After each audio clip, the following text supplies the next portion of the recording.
All right. Welcome. Welcome to the Focus Podcast number 29. And part of brand new community Focus. And here are our first guests, Dr.Keys.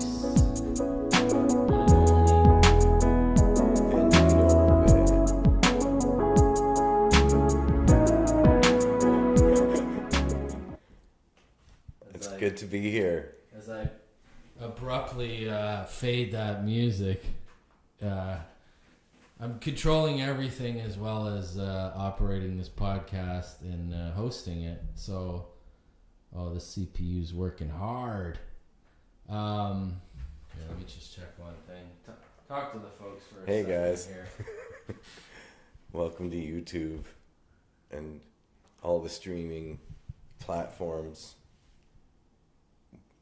It's the holiday season. I was coming back from Kitchener today. Carolyn. Singing some Christmas carols. Caroline.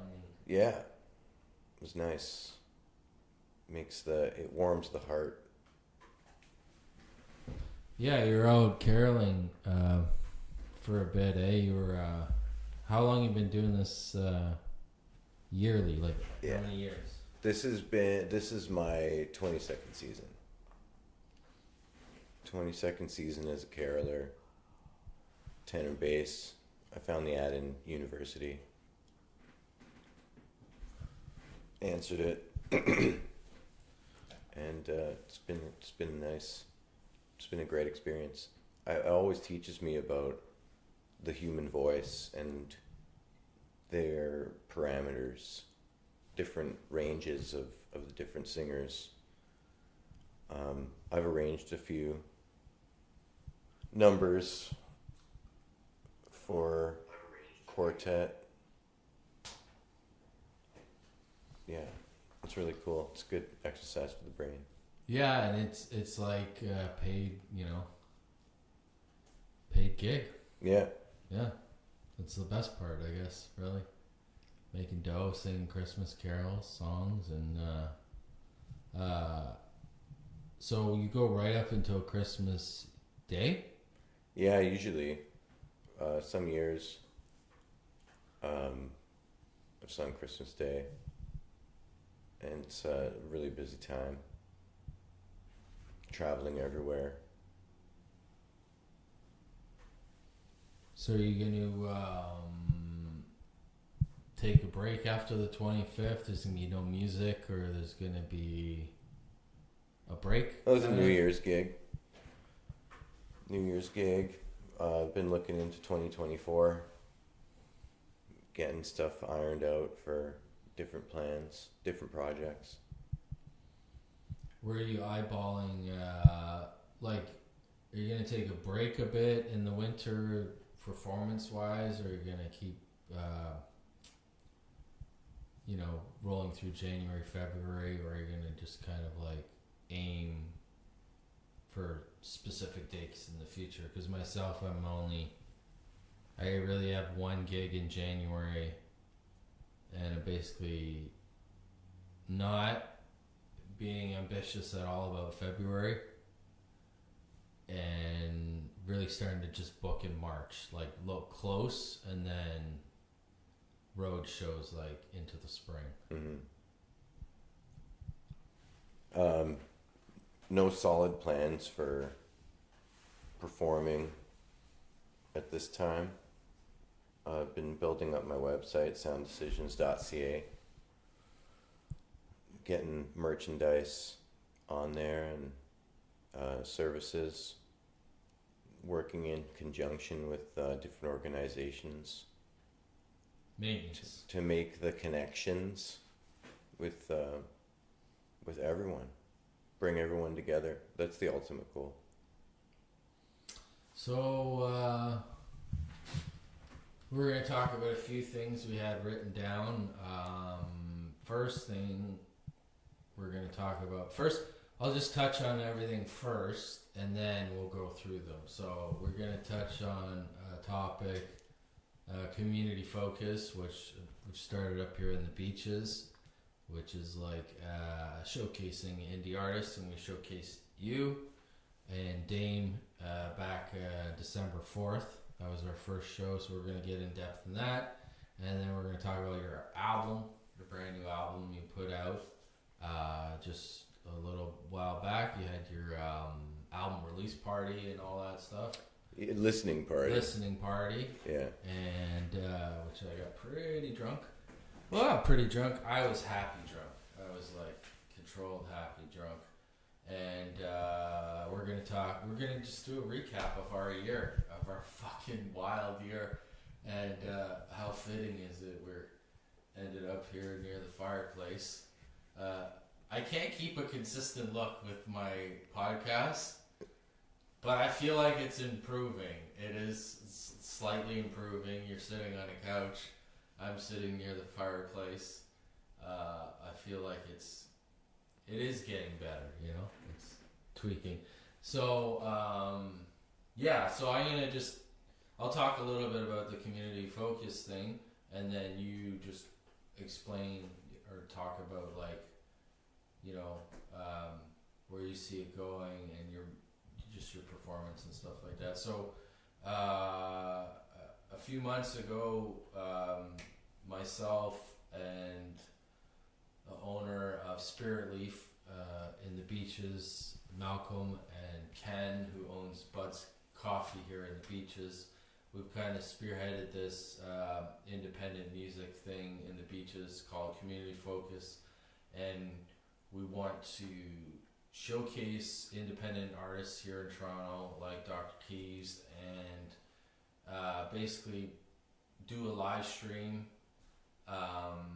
as well as a live performance, and kind of build up a music scene here in the beaches that's a little newer, a little different, and we really want to focus and polish up and put eyeballs on the indie artists more than anything, not a band like trios or cover bands. Like, we're really honing in on the indie artists, and hopefully we can, you know, build a community that's a good foundation for an artist to take off, you know,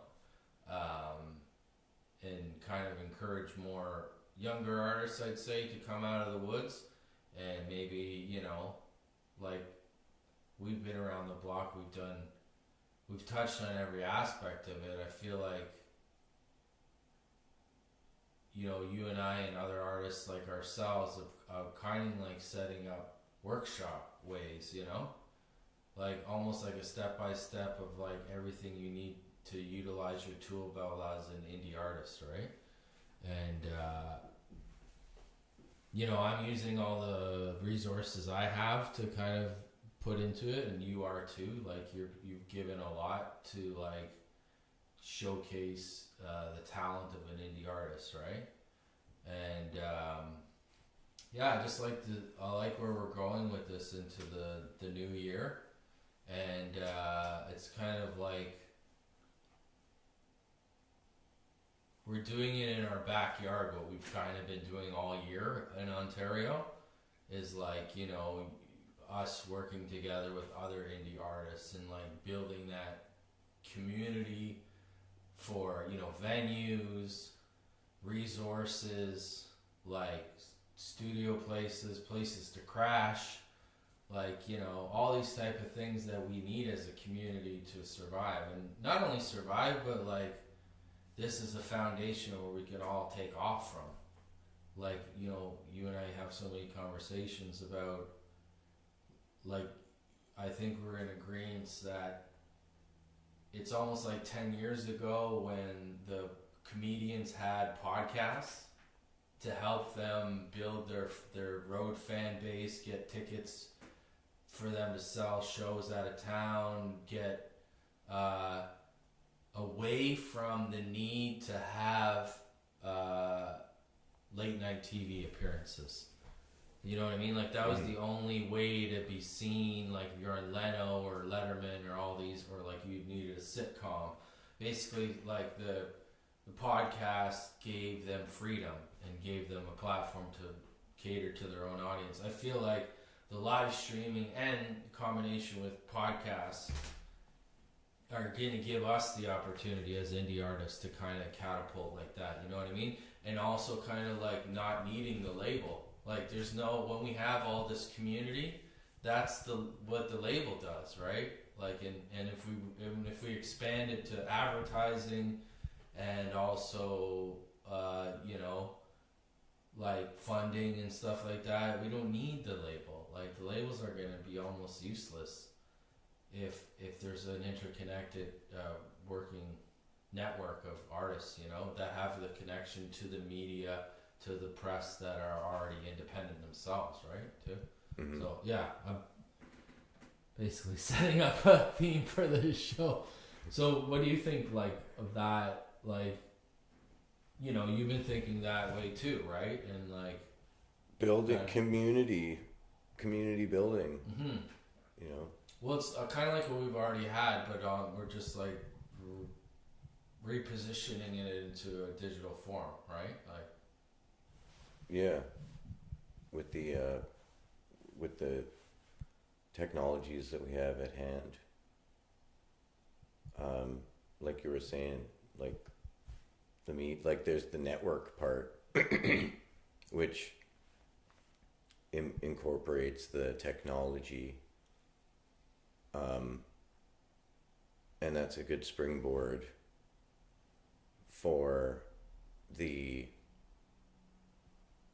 portrayal and the presentation of art that's going on in the community.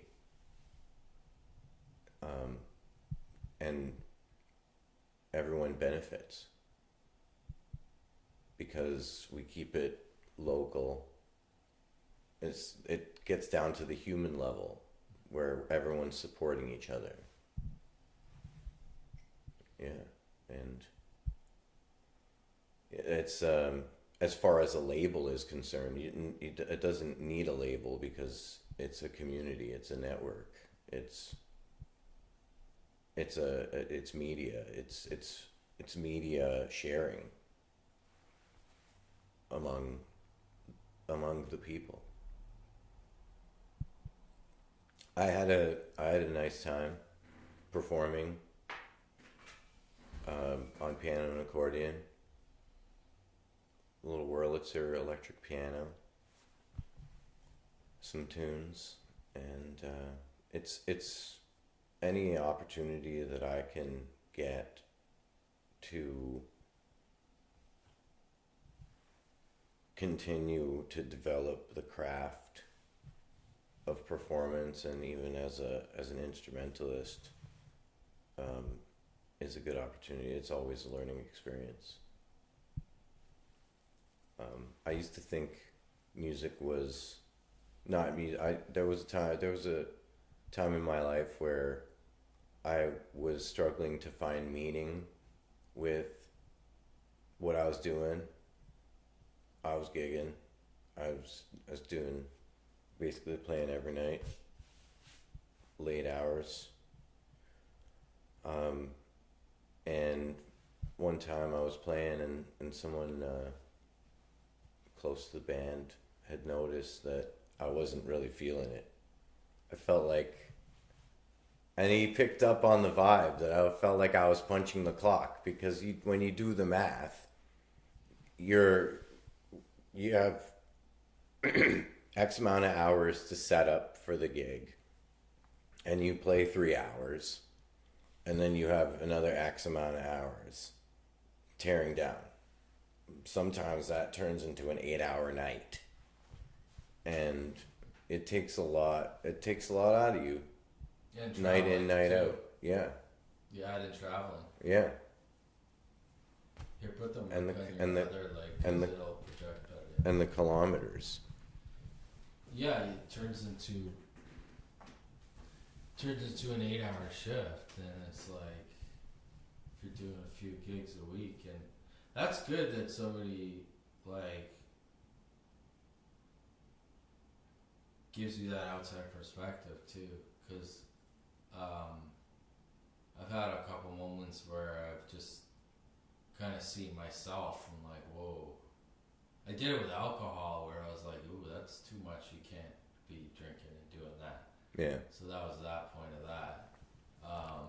But yeah, no, you're right, because you know, as a musician too, you play a lot more, you know, a lot of gigs, and it's like, if you're doing 4 a week, it's pretty tiring if you're doing a lot of the same material too, you know? Yeah. And then you're just like, okay, you're not thinking really like, let me get through this, but sometimes it's arduous, right? A little bit. And then you're right, like, you can, that's the thing about our profession, or as like a product, you know? It shows. Yeah. Like, if you're having a tough time, like, your product varies. You know what I mean? Like, somebody could put out a product it is what it is. Like, Coca-Cola is what it is, right? You get the same all the time. But if they went to Coke Zero and fucked with the shit, you know? And people got mad, right? But it's like, you as an entertainer, it has to be like the same energy all the time. And it's like, yeah, and I always remember like trying to go as hard as I could for at least, even if there's one person there, right? So, but yeah, that's I guess it changed. Did you like what happened after that? You kind of just like, When he brought it to my attention, it was right after that night. We went and hung out at a friend's place, and he was like, "Yeah, dude, it looks like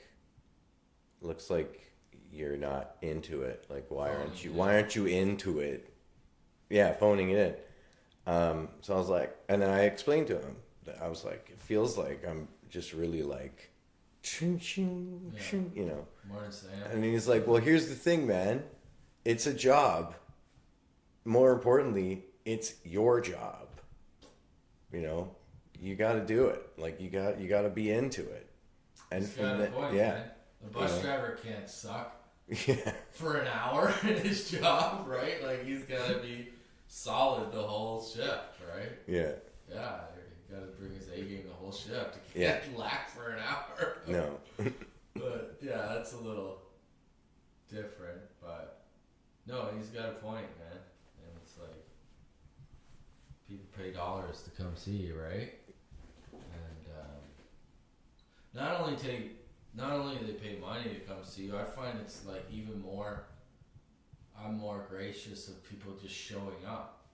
Like, taking time out of their day to, like, it doesn't matter to me if they pay $2 or $20. I get more juice out of like them just showing up.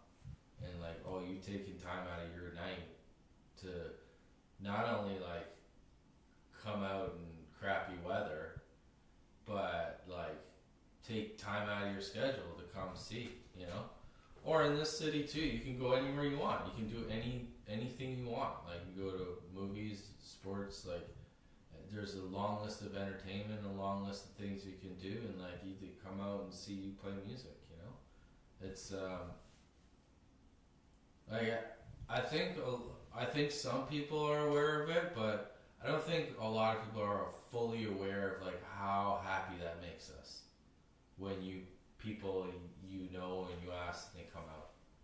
Like, that's a huge fucking, you want to talk about like, you know, getting excited to play, right? Like, it's when you step on stage and, or, you know, you see people that have come out to come see you, you're like, yeah, fuck, thanks for coming out, thanks, you know, appreciate you taking time out of your night, you know, to see me in Toronto, you know? Yeah, that's what it felt like for me at the listening party.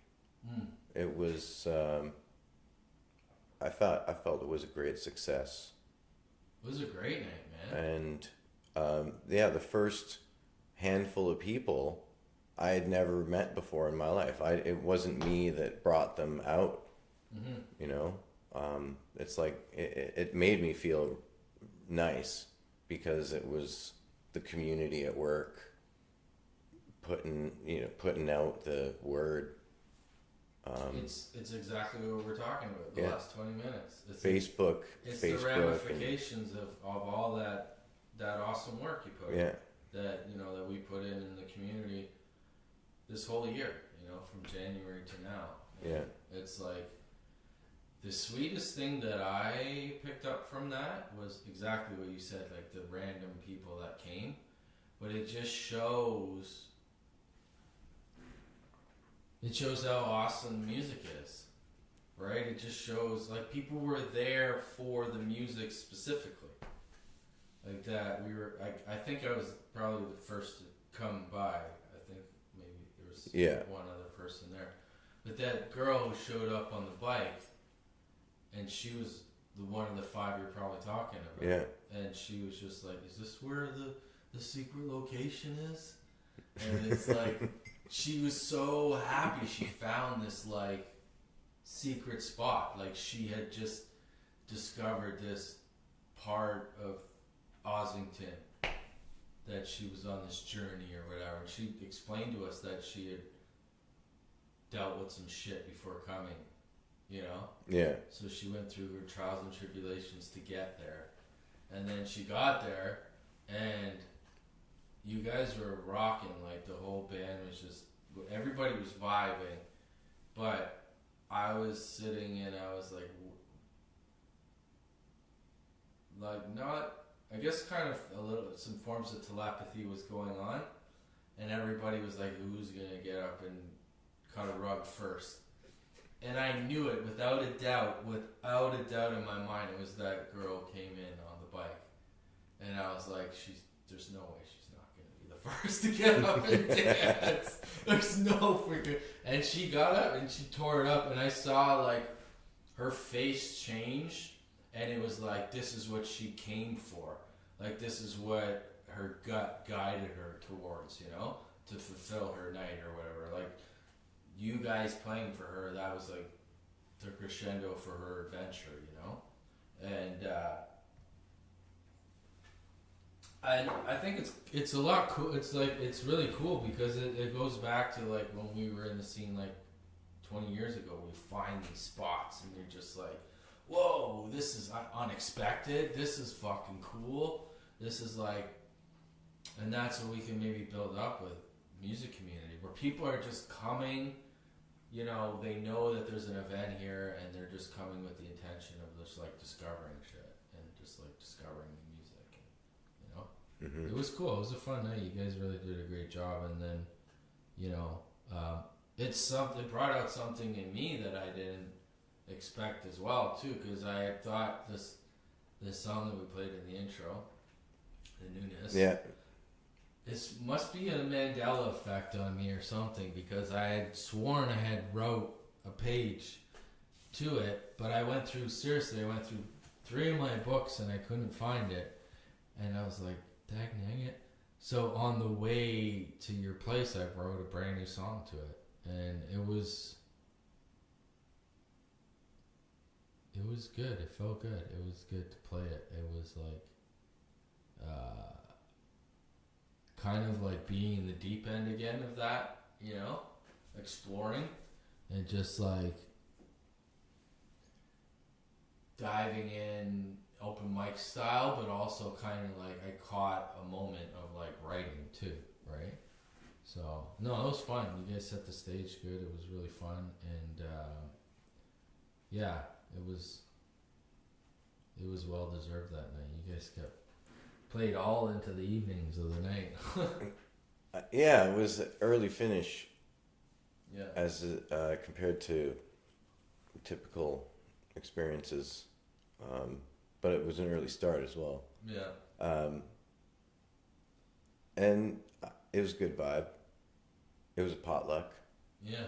So, a lot of people, a few people brought food. I was, that was the thing that kind of freaked me out a bit because I wasn't sure. Well, the first person that showed up, he's like had this chicken in his hand. Yeah, just and a bottle chicken. Of wine. Just a whole chicken. And yeah, I didn't know where anything was because I was in the middle of setting up. I come from the farm with the chicken. He said, like, I just plucked it now. It's oh, that's, you can't get more community than that, you know. Yeah. I brought what I got. Yeah. I got chickens. I got chicken fur. I brought wine because I made a batch of wine, you know. That's awesome. Yeah. That was cool. Yeah, it's nice. As I get older, I was, coming back to the thing you were saying about the freestyle, creating part. Mm-hmm. As I get older, creating is top of mind for my job, and it's always a good experience when there's that element of improvisation, creation. You're collaborating on the spot with different individuals and putting together something that's greater. Where it all comes together and playing off of energies.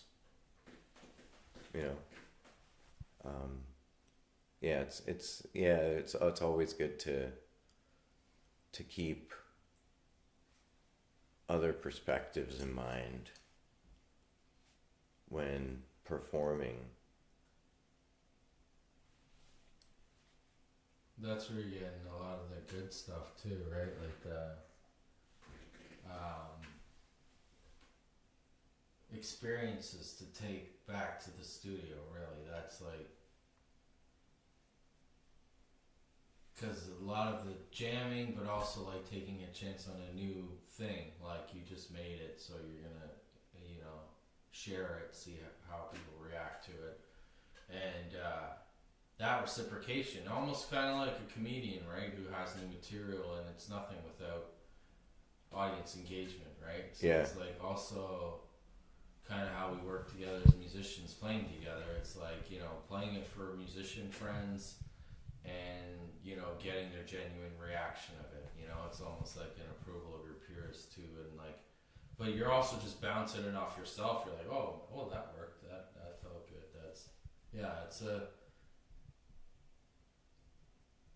That's what was on pause for so long with live music, and then I think that's, for me at least, that's part of like what I take to the studio, right? Like that's what I've done on the road, or like open mics, or like collaborating with people. That's my experience taken to the studio. I think, and even like to play at your show that time, your record listening party, and then it trip started me to start making shit again, like fucking doing beats. I was already kind of doing beats, but it's also like got me over the hump to like, okay, now I can complete these ones. Like now I feel like in January I can really put like a second draft out for a lot of these things, like put it together. So yeah, it's kind of like getting, just back into the training of it, and then it's just part of the process, which is great because it's like, that's what's like the essence of it too, right? Is like that feeling too, like those nights that like you go home with that, and people are always like asking you, why do you do this? Why do you do all this in your time? And that's why. Like if you were to feel what we're feeling, like that's why you do it. Like makes you feel good, makes other people feel good. It's just like at the end of the day, it's like, why do you do anything, right? It's just like that and milestones. Yeah. I have wonderful news. My YouTube channel at T1AO Dr.Keys has reached 100 subscribers. Woo! Yeah. 100! So that means you could... Isn't there something you can do with streaming after 100? I don't know. I've never looked into it. I think I there's went something- live once at Motel many years ago, and I haven't gone live since. Anytime I've gone live has been on Instagram. I think you're able to go live on YouTube now once you hit 100. Uh-huh. Yeah. Yeah. That's... It's I think that's it. Yeah, he did it. Boom. Yeah, you can. Well, we're broadcasting on my YouTube channel, but You have way more subscribers than I do, though. yeah, but I started my channel a long time ago. Yeah. I started my channel like 2012, and I had one before that, which I actually started in like 2007. I was like right almost off the. I think YouTube was like 2 years old then, and I think it got corrupted, so I had to like let it go, and it was already monetized. It was before all the standards they have now. You just had an option, monetize yes or no. So I think I had Piece of Paradise on there, and I had Diamond Cutter. I had like 2 music videos. That's all I had. And it was already, I think I had like 800 subscribers. And then my Hotmail, I think because I ran it off my Hotmail was completely corrupted. And I had to shut it. I couldn't even get access to it.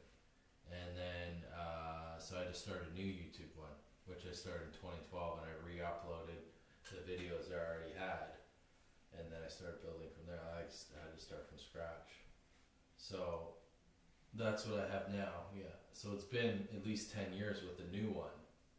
And I'm pissed that I don't have the old one. And I didn't work on it a lot harder in the early stages, right?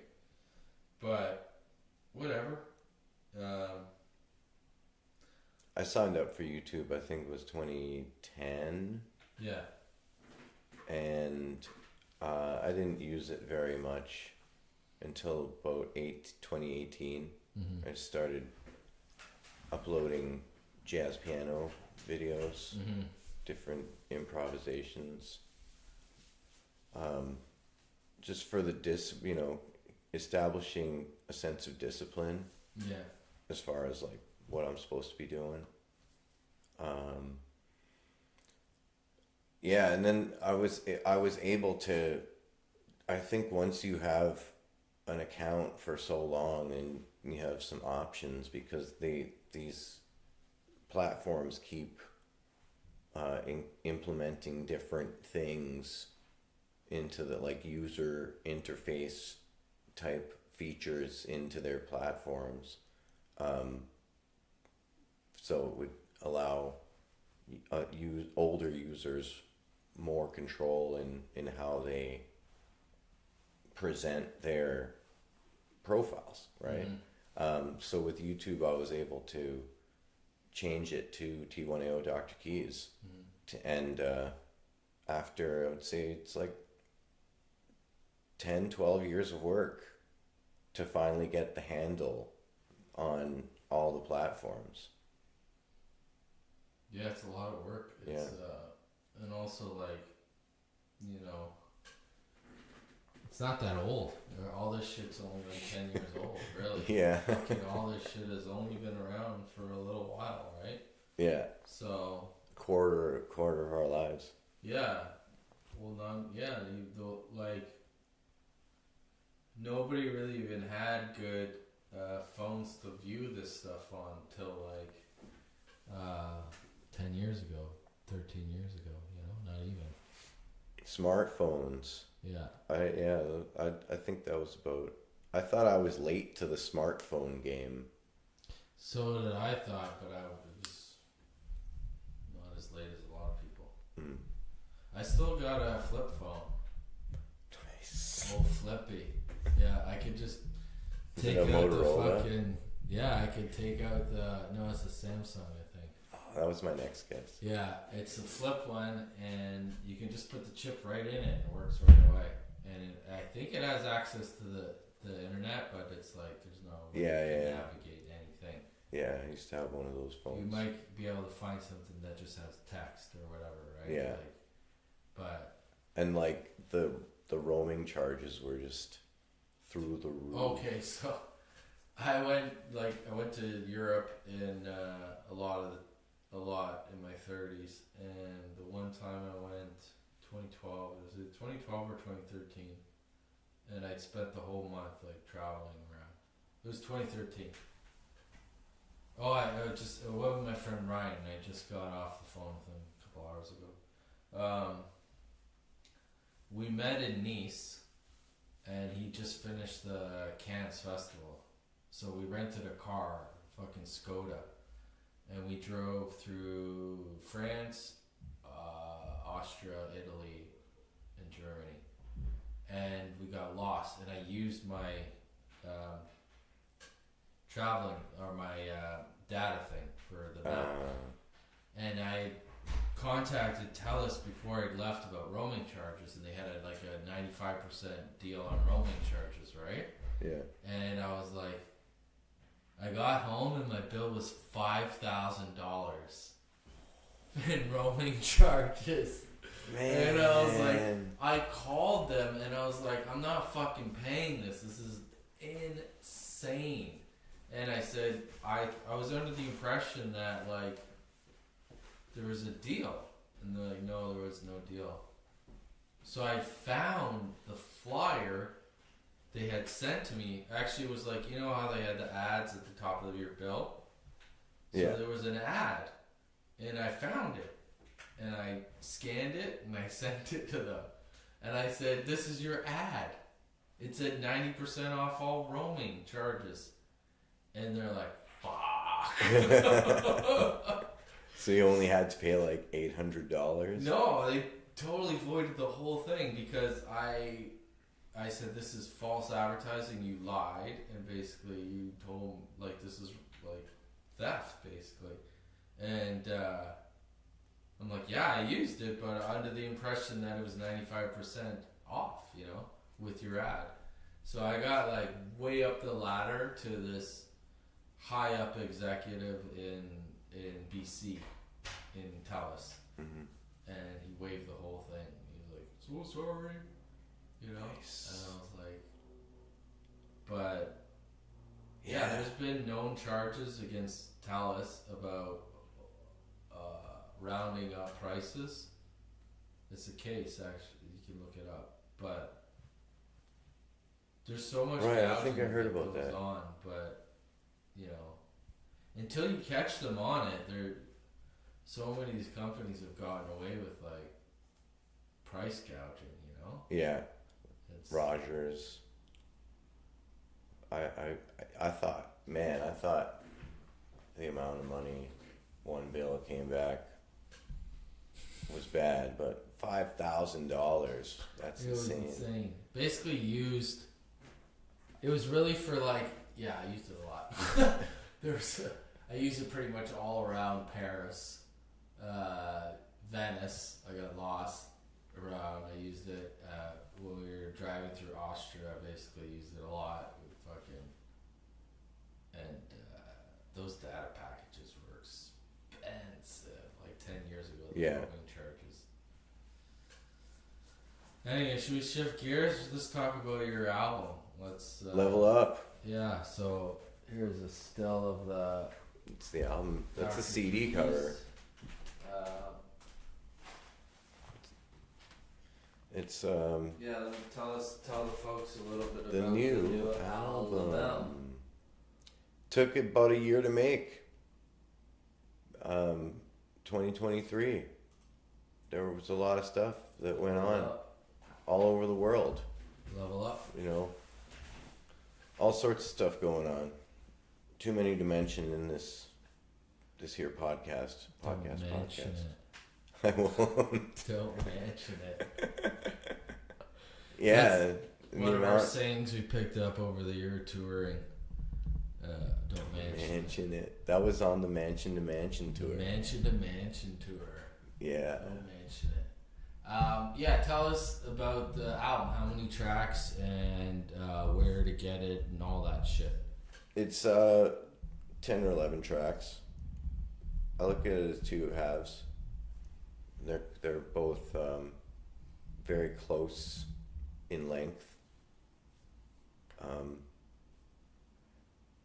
It was 10 people worked on it in total, which was nice. There was a lot of input, and I'm really proud of it and how it turned out. And I was really enjoying the vibe of collaboration, and that's the kind of stuff that keeps me moving forward, because I was up until now a different person, everybody goes through times in their lives where they feel like they were a different person than they were before, and there was a lot of shedding going on, and I'd written a lot of material over a short period of time and wanted to do something with it, because it just feels like you're backlogged and you don't know how you are going to work with this material. I was already putting a band together, working on like 26 different songs for like in a short period of time. So it was in itself equally daunting to work with new material that had the sound of the band in mind, that I thought was really, I thought it was a level up from from what I had created before. Mm-hmm.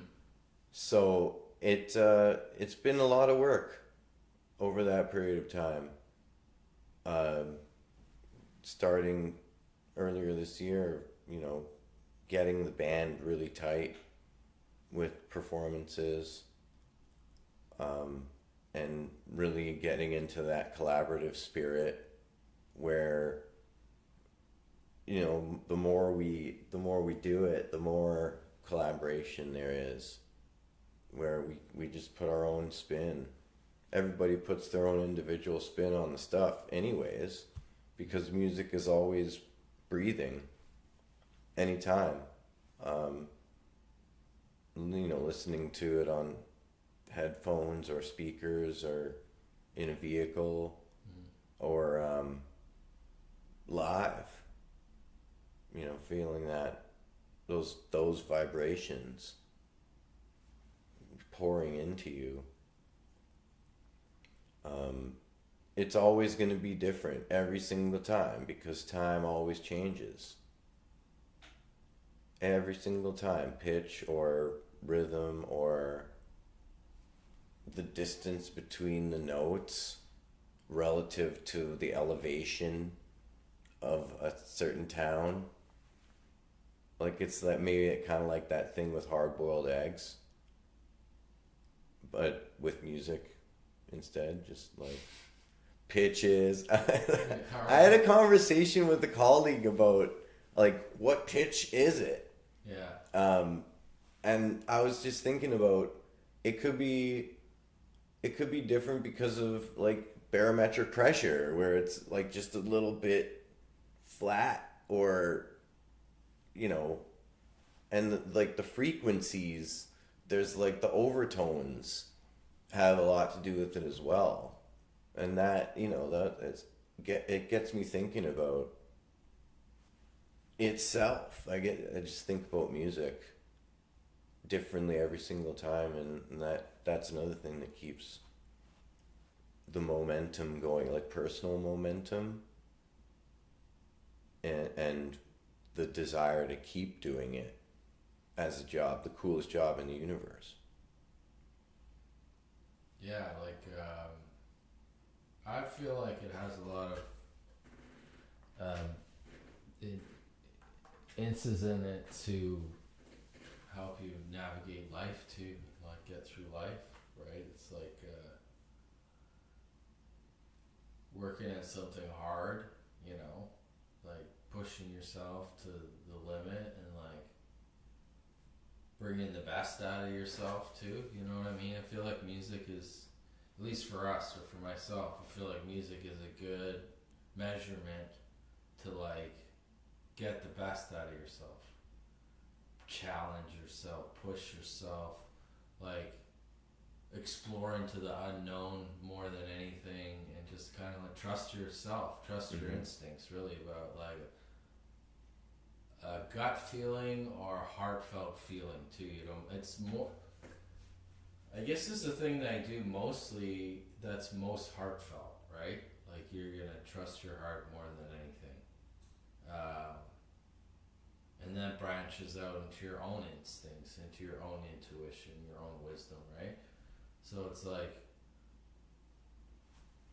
and in order to like to level up, it's like you put yourself out there again to try new things, to try, like you tried, you went back to scratch, you know, like got a brand new band, a different band, you know, worked on with them and like went, you know, from the first practice to the first gig to the, you know, 10 gigs and a year playing, right? That's like a huge undertaking, right? And it's like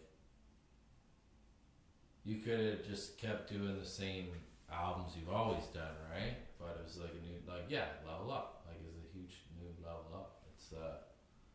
It's it sounds wicked, and I've seen that your guys' progression as a band the whole year, right? And it's like, you guys were fucking tight. Yeah. It was so fun, and I was having a great time, and you guys crushed it. It was great, and you know, he brought me out of my shell to record. Did Love Bomb, and dropped a verse. That's the first verse I've recorded since AM Grinding, which is like probably 3 years, right? Ago, yeah. And then that's the first. I would probably say that's the first recorded feature I've done since I've recorded with Poetical, like since my own stuff. I've had many opportunities to do a lot, and I've recorded lots of stuff for people, but it's never been finished. Like I did a verse with my buddy's Holiday Monday. They never put it out. I did a verse for this guy in Sweden. We never finished it. So there's like 5 or 6 that were always recorded but never finished. So yeah, it's good to hear that at the party to hear it completed and like, oh yeah, that's done. Yeah. That's good. That's a level up for myself too. Love Bombs. Yeah. I had a nice time. That was close to the end. That was close to the finish line in terms of the tracking. Yeah. For on my end, so I felt like in that moment we were exchanging that. I was like kind of passing the torch to you. Yeah. Like I felt like that was the end of the beginning. Yeah. For my project, and then now it was like, now it's your turn to carry the beginning of the project. Or just like like you said, to allow. I keep going back to the level up still. It's good promo. But it's, the album just dropped on Friday, and I'm picking up CDs on the weekend. Pick it up, folks. You want some last minute gift ideas? Christmas level. You got them right here. Level up your Christmas gift. Level up your Christmas with the combo package. The Dr. Keys combo package. Available on my website, Get a sounddecisions.ca. chimney cleaning hat with it.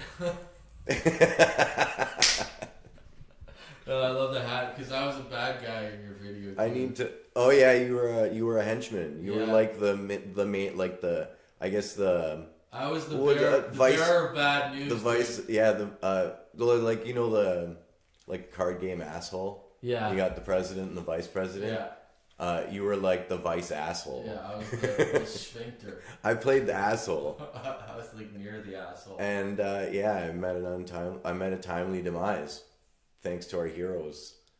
They knew the kung fu. It didn't go well, boss. Yeah, it didn't go. Well. Didn't go as planned. What do you mean? And then he was like, "Something's up. Check it out on YouTube. I think it's got Level up. it's got a few views on it. Yeah, he did well with that one. It's because it's got a good story, man. It's hilarious. It's got a story, and then it's like it goes perfectly well with what you're like the song is, right? It's a good matching visual to it, and little newspaper cameo. Yeah, There's Druthers News, Dr. Uthers. Dr. Ruthers. Shall we do? I think we should do a yearly recap that we're gonna get into. Anything else you want to talk about your album? Anything more material that's coming out from it? Well, obviously, it's just released, but where can all the folks pick it up and? Sounddecisions.ca. I've put it up on the website sounddecisions.ca, and physical copies can be shipped out at any time, or hand delivered. If you're close enough, I'll just like drop it off at your house. Dog sled? Dogs? Oh, maybe. I could probably see what I could do. I could call. I could call in some favors. Pigeon carriers. Pigeon, yeah. You will get one dropped. Or like in your those lawn. those robots that dance on Spadina Yeah. Avenue.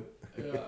Or like we could start turning Amazon robot delivery things into Just put the CD, like tape it right on there, and just like or just like find one of them and just kind of like load them up with your stickers. yeah, I will bring this to you. Call this number, yeah. and I'll meet you on the corner in 5 minutes. I'll bring you a CD. Be here. All right, let's get into our yearly review. This is gonna be funny. So we've done like you talking about the progression of the band and all that through the years. So Yeah, not just my band, your yeah, band too. Yeah, the Bad Meat Band. You were pulling double duty a lot of the nights, and yeah. So we went to Peterborough in January, and that The Red was a Dog. horrible night. That Not was a horrible cold. night. That was The weather sucked. the weather was The weather was horrible. super. It was I fun. think it was like minus 14 or something. It was fun, and that place is gone now. It's Yeah, I it was managed to. gone when we were there. I managed to get there one other time Oh before yeah. it closed. Because I thought you were gonna play there, and Oh, the Freedom one, someone yeah. someone like something some signals were mixed. Yeah, I and don't I know, was it was- kind of out of it too. I didn't want to make the trip. It's a long trip, Yeah, especially if like I was burned out. I think too. I was like, yeah. So January was Peterborough, and that was the first time we took the Bad Meat Band on the road. mm, So that was the first time we had carpooled and like kind of dealt with that, and then I think that was no, we had done Junction Underground in the December month before that, December. last That was year. the first time we did the two bands together. Yes, that's right. Yeah. And we closed. Yeah. My And band. so then January we went to the Red Dog in Peterborough as the first road show together. Yes. That's what it was. And oh man, it's a stinky place. You can see why they shut it down, but it's I don't know. It's just it's one of those things that's been around for a long time, and everything comes to an end. One can only wonder why sometimes. That was cold night. Nobody was out. I went down the block. We had and like 2 people. It was come just out. Yeah. there was a coffee place down the street, and it was not.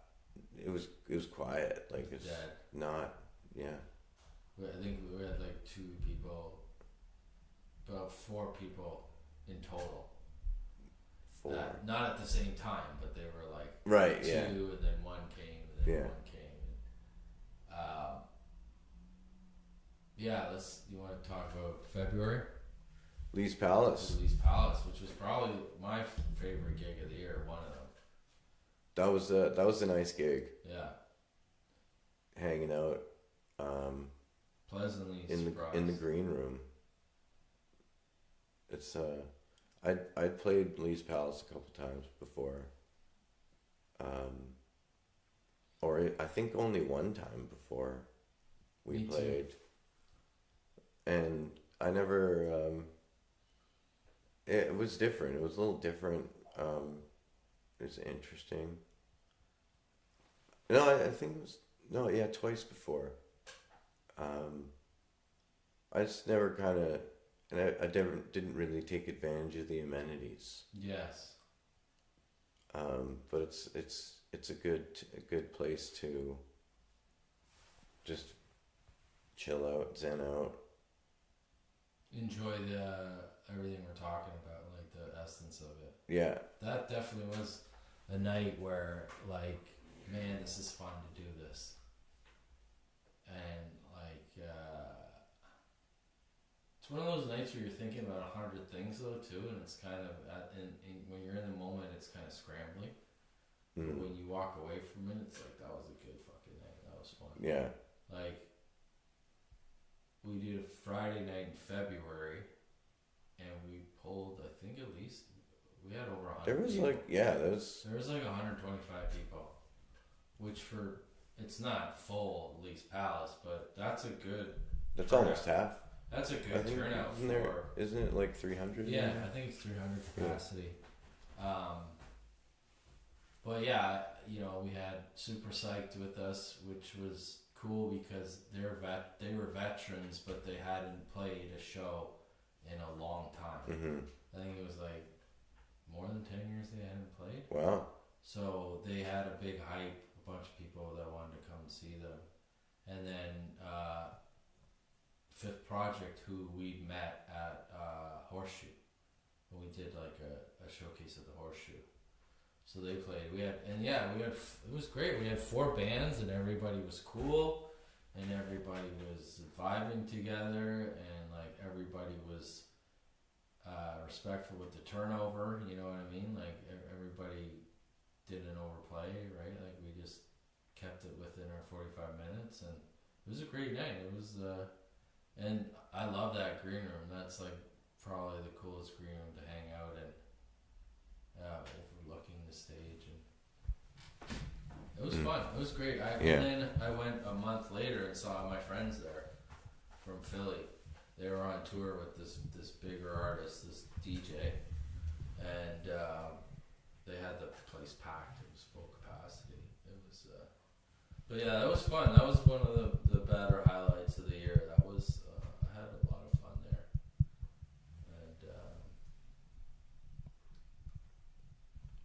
and left my microphone behind, but that's a different story. Anyways, It's a sign. Yeah. Let's March. March we did the Sauce on the Danforth. Yeah, the snowy Saturday. The Afternoon Delight. Yeah, early set. that was nice. Also very nice. Just the band. Yeah. No one was worrying about anything. Yeah. And it was just chill. 100% chill. There was no nothing, you know. The jazz. It was I was enjoying the jazz The jazz at was all that there. gig particularly. I really enjoyed that one. That was like one of the best days I've ever had playing music. That was great because we just like we kind of scaled it down. It was like because we had the full band at Lee's Palace, which was like big space, big stage, loud sound, and then we dialed it down completely for like a tiny small space, like jazz style, and you had the piano there and. Yeah, man, it was. I liked that one a lot because we had the afternoon shift. It was 4 to 7, which was nice. It was kind of quick and done, and it was. I really enjoyed that one. I'd like to do that one again there too, and I like that time slot. I guess you got some time to book it. Yeah, I reached out to Mitzi again, but I haven't heard back from them. So you and I didn't really do anything in April because I did a couple of my own. I went to St. Catharines and I went to London, which was a fun one. And I did a solo show at the Painted Lady. But then that's when we start. May is when we start really traveling. You and I the on the tour. road. Oh when yes. we started really Those are some. doing our shows. So Those this are is some where the 1,000 comedy kilometers. starts to come in. So let's start off with. So first we went to the beginning of the month, May. I went to Ottawa, and that was a disaster at the Mavericks, complete disaster. But the next day I shot the video for Fear, which was a great success. So it was a 50-50 trip. Mm-hmm. And then the next weekend, you and I headed out on the road, and we couldn't have gone any further. We went all the way to Windsor, and then we went to Godrich. So, here, I'll talk about Windsor, and you can talk about Godrich. Or you talk about Windsor, and I'll talk about Godrich. We could just talk about Yeah, let's Windsor just talk and about Godrich. Yeah, so, yeah, you can hear. Yeah, Lion's Head Tavern. Lion's Head Tavern in Windsor was the first stop on tour, and I have friends from Windsor who had hipped me to the concept of Windsor style pizza and the authentic nature of such a dish from that region. I believe it also may be influenced by Detroit style pizza, but I haven't looked fully into that on the Detroit side. Though I did spend a lot of time in Michigan in my earlier years. We were damn close. We were right We were across super the river close. from Detroit. We were super Pretty close. The only thing missing was our passports. Yeah. Anyways, that was actually a pretty cool show in Windsor. It was just like the people there were into it anyways, because they didn't really have anything else to listen to. It's Windsor too. Other than the hockey game. So, and that ended early anyways. I found that was a good experience for me as a performer, because I was working, as we know, I was working new material, and it was an opportunity. It was an early opportunity to incorporate that new material into the repertoire. Yeah, flush it out. Yeah, and deal like kink out arrangements and stuff like that. See how it works, because I was already into. I was already up to that point. It was about a couple of months into the recording project. So there were like different melodies that could be worked on or whatever, just to get the dexterity down. So there was an older song that I'd played somewhere in the set, and as soon as I finished, it was just like crickets. I was like, all right, moving on to the next song. And that was the only song in the set that got crickets. So it's just like good to keep that in mind. Though I've played it elsewhere, even solo, and it's been received. The song "Little Blacklist" that was written about some sinister individuals. Sinister.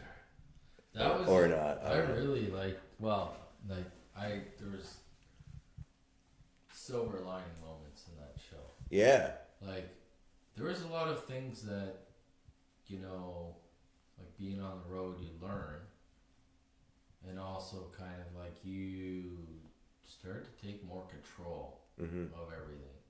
Where that owner, he was asking us, which I've been bullied to in a few places.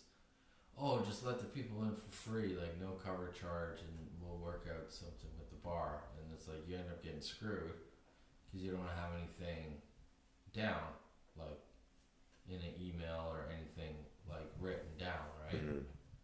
So yeah, he was telling us to like let people in. We're like, no, I think we're gonna watch our own door, and you and I just traded off watching the door while we each other, and we ended up pulling like 250 that night. Like we did okay. Yeah.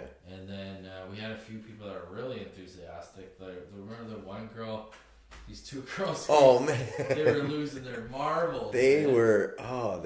What was there's all these words that have been coming up in the vernacular that they're so hard to keep track of. But like these girls, like I'm playing.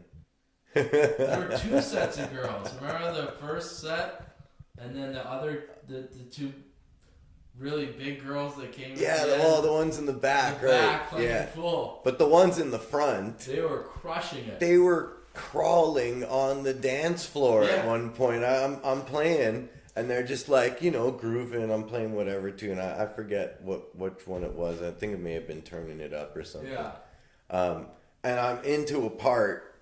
And then I look up. All of a sudden, these girls are just like literally crawling on the floor. They were fucking crawling on the floor. And when I was doing Cool Cats, they were like literally rolling on the floor like cats. Like we had a frequency with these cats, and they're like, bro, we had genuine groupies that night. What they is were going fucking on? actually What like is really into it. And going on? there was one dude. Do you remember the one dude? He was like way at the back. Oh man, bro, he was big too. Like he was a tall, big guy. And I played. I don't know who started. You or I started that night. I can't remember. But it was me. I think I started. I think you did. But my first set, every song he approached the stage. He did that with my set too. And your set too. After every song, he wanted to approach you to say how awesome it was. And we're like, thank you, but I'm not done. Just chill. Like, just wait till we're done the set and you can talk to us. And then we were way at the back of the bar. It's a huge fucking place too. It's like used to be a huge big fucking place, right? And he was at the back of the bar and he's like, man, really like what you're singing or rapping about. Like it's cool, deep. He's like, most of the people here are too fucking stupid to understand what you're saying. And he's literally like the distance you and I are away from each other now. He's like yelling it at people. He's like, these people here are too fucking stupid to know what you're talking about. I was like, you said it, dude. You're the one who's saying it. Oh, that was nice. And then we ended up staying in a motel. Yeah. Fancy. Oh, and we shot that promotional video. Fancy motel. That's when we first shot our first promo video. That was really funny. We had done other ones like we done oh shit. No, We'd done a little bit of those like Palace and building up to that. We did Least Palace. And we did one for Sauce, but that was like a first like real sketch. Yeah. That we like incorporated like a storyline, and I delivered the memo to yeah. that said, oh shit. So let's connect the next place, Godrich. So another what long connects drive. it together is the Windsor style pizza. We didn't get the pizza till we were leaving Windsor. Yeah. The next morning we got, because it was a long drive, so we got the pizza in Windsor and we took it with us for the drive.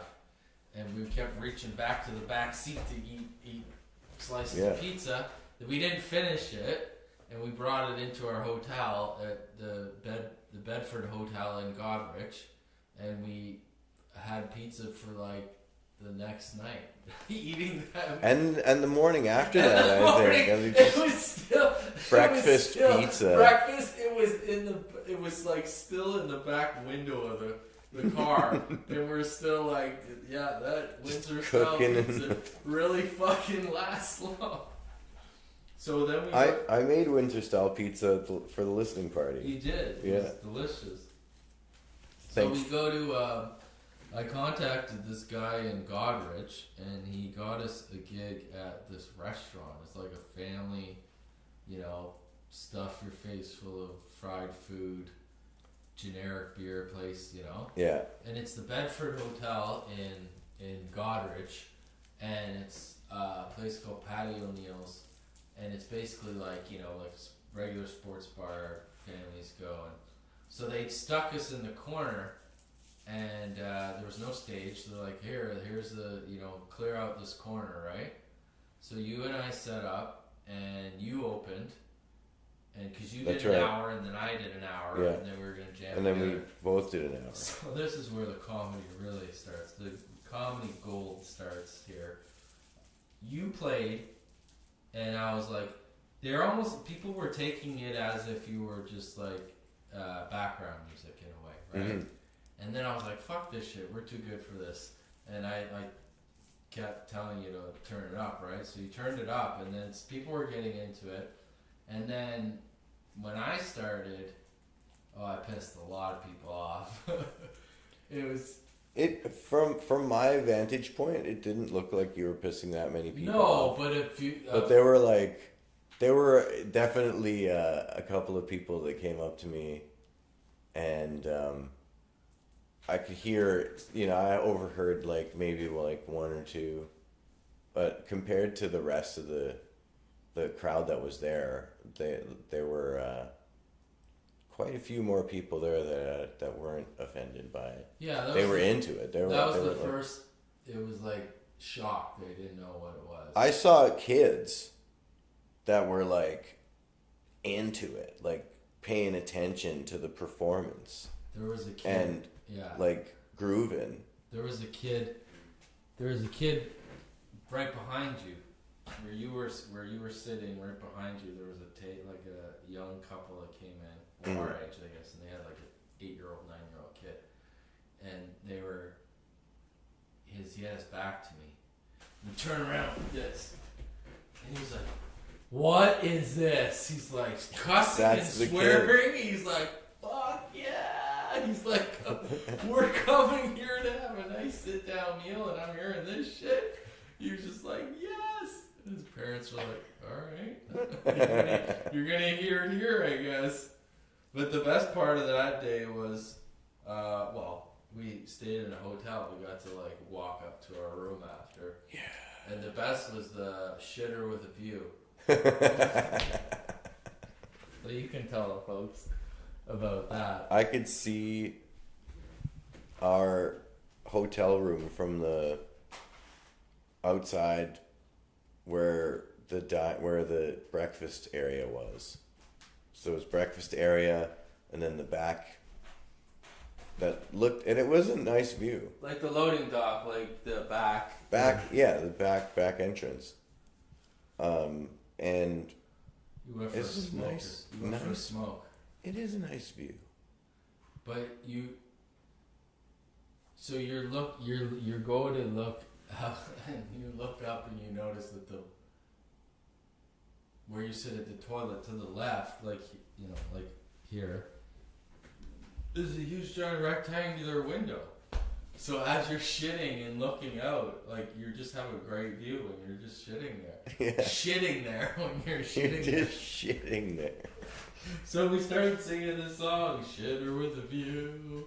Da-da-da-da-da. Style, yeah. Little Frank. So yeah, that was nice. That was Frank and Dino. That was a good one. And then we got the fuck out of there the next day. And that was it. That was our 2-day tour. And then the end of the month we went and had a kitchen party. Guelph. We went to we went Guelph. to Guelph, sorry. Oh yeah, my bad.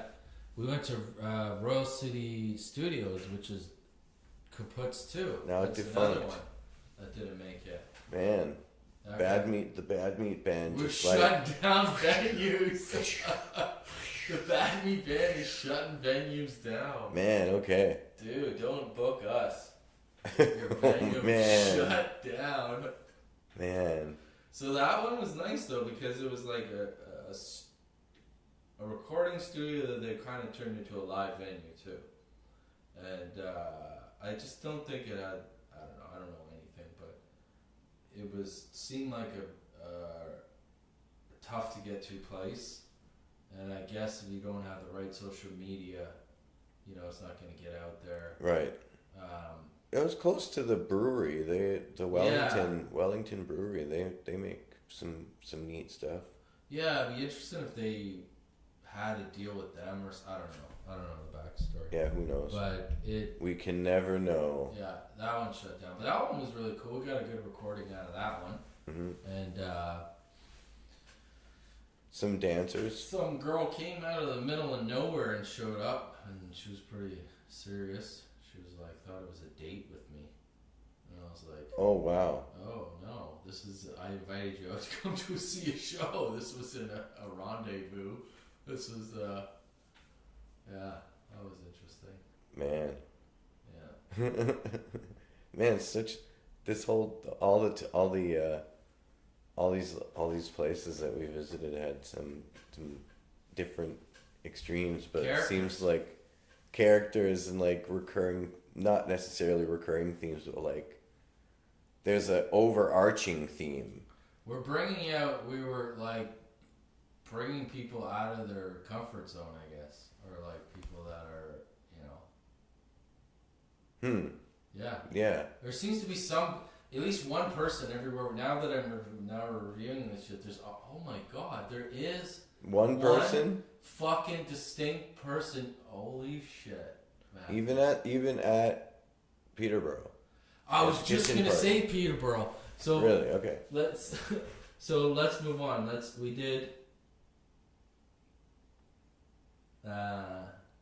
We did Guelph. 12. I then we did played a it- kitchen party. I played a show in Toronto Then we did a kitchen party in Peterborough. between those two Yeah, you did gigs. Toronto. Yeah. And then we went to Peterborough and did this kitchen show, which Yeah. was different. And that was interesting. We met some cool people there. June, we didn't do it. Oh, you did the... But you said there was one person at the kitchen party. Oh, there was quite a few people. But no, like that you were saying there's always one person that's like the character. Oh, our host was Or the like the- character. She was, but like that was it like I don't think she had disapproved of the No, stuff that was not going at on. all. No, there was... The funny thing about that one was how literally people take my word for things. Because we had a few friends from Peterborough who were really into this stuff. And I jokingly said that Piece of Paradise was like a theme for rioting in Paris. Oh. And she introduced me like that. She was like, Alex has played in many areas in Paris, and I was like, no, I'm like, I'm like around the corner, like, no, you're really boasting me up more than I need to be. Huh. And then she was like, and then I kept putting fuel on the fire. I was like, yeah, this song was like caused riots in Paris and stuff. It's like, really? They were so gullible about it. They were like, they actually thought I was fucking serious, man. Right? So that was funny. Because the people that were there were eating every word up. They were like, really? Really? I could have said anything, you know? I could have said, you know, this was the theme song of the 92 riots or whatever. Really? The theme song of the 92 riots. 12 years old, right? That time, the Jays won the World Series. They were believing anything I said. So this song was written when the Jays won the World Series for the first time. This was dedicated to Joe Carter. To the man. No, that was so funny. And then June, we did that thing in East Gwillimbury. That was interesting. Don Coe's birthday party. Coe's birthday party. The gathering. Yeah. That was fun. Yeah. It was a good atmosphere. A lot of learning. Yeah. And that was what we were also experimenting with, the live multi-camera setup and working with the DJ and the band and bringing it all together. Saving a show pretty much. Oh, man. Yeah, it was all hands on deck for that one. We pulled that one out. But I was also stage manager. Yeah. So I was satisfied with how it all went. I think we ended up like, at one point we were 90 minutes behind schedule. Yeah. But then at like 5 minutes later we were 90 minutes behind. It was pretty lagging. Yeah, it was. Within like 2 minutes we got to 45 minutes behind schedule. Yeah. And then I think the show ended up finishing like 20 to 30 minutes later than you guys caught than up a lot was scheduled. Yeah. And then that comedian pissed a lot. Oh yeah, the comedian. This time it was the comedian that pissed everyone off. Even the owners. She literally, I'd seen the footage. She literally like unplugged his cable from the microphone. Wow. Yeah. She was like, "No more for you. Let's get that's it." And yeah, it was like, if there's any crowd vicious.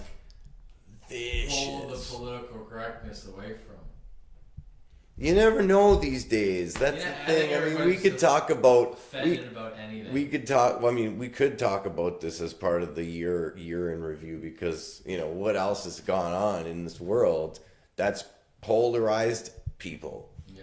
You know, maybe there's certain people that don't dig it because they still have their like baggage from yesteryear, where, you know, as far as what the world has experienced in the past few years is at such an alarmingly fast pace. That's the funny is wild, because like once you're aware of your awareness, then you just like it. I think it automatically raises your awareness. I think that's exactly why we're seeing these type of characters.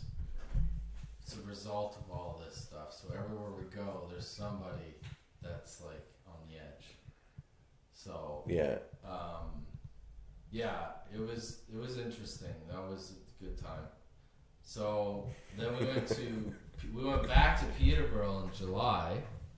And that was fun because we had the two bands, and we had that was the next tour. That Jocelyn's band. That was cool. That was the who we met at the kitchen party. Yeah, we shared the stage with a couple of So we had 3 bands. That was a great night. We had 3 fucking bands. It was a solid performance. We didn't get the crowd we wanted, but it was a solid performance. And that, like we said, this one unique individual, this kid came in. He couldn't afford to get in, so Jocelyn paid for him to come in, and he cut a rug. Like, he was didn't he do the thing like headstand or something like that? Yeah. Like, and didn't he like come all the way from Toronto that night? I don't know. He had some crazy story. Or like was that he too. or was he coming from Oshawa? Probably Oshawa. Makes sense. He was lit. Like, this guy was fucking. He breakdanced harder, and he was like looking at us intense. Like, yeah. And he came up to us and he's like, "Thanks so much, man." Like, we electrified his soul. He was fucking cutting. I think I have footage of it too, like his silhouette. And he was like 6'4" too. So he was like. I thought he was shorter. He was a tall guy. Like, Yeah. He was like popping and locking like nobody's business. He was sweating. Yeah. He was like. Yeah. I could feel it like after we packed up at the end of the night, having the post show smokes.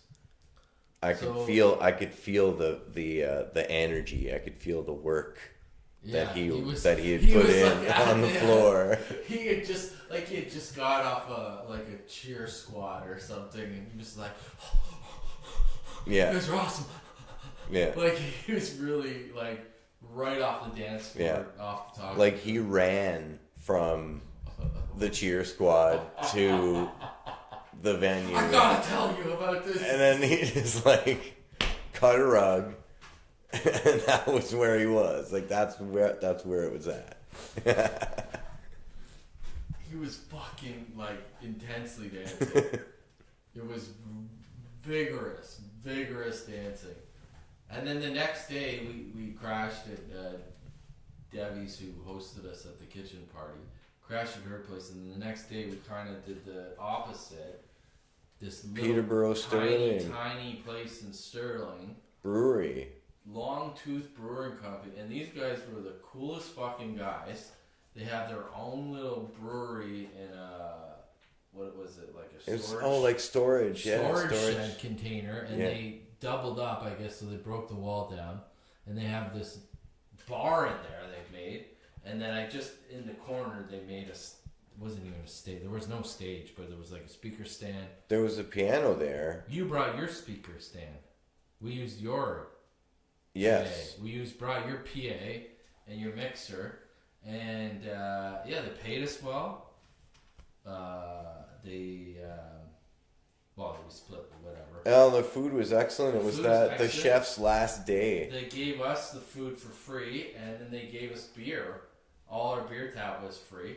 So it was a great night. I would gladly go back there again. Yeah, I would go there. I would go there for the beer. The mixer was the worst I've ever dealt with.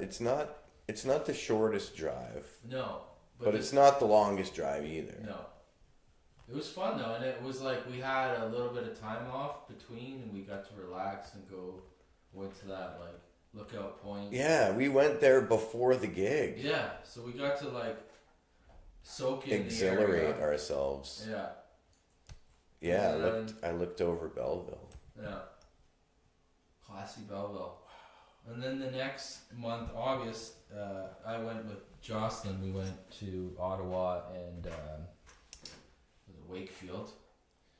I went to on that weekend. I also did an appearance in Milton. Yes, you Miltonized it. Which was that was cool because it was an outdoor gig. Yeah. And there was the threat of rain. I think it rained for 25 minutes. I don't know if it rained at all, but I think that's irrelevant. They were gonna move it inside, and then they ended up just setting up the music tent anyways. And then it was good. It was nice. Yeah, that was a good one. Yeah, that was that. It the all of the tours that we had done were all they were all good for myself for the accordion Mm-hmm. Busted out the because I accordion. hadn't. There's an instrument I hadn't played in 4 years because You one started at the kitchen party with it. did I Yeah. or was it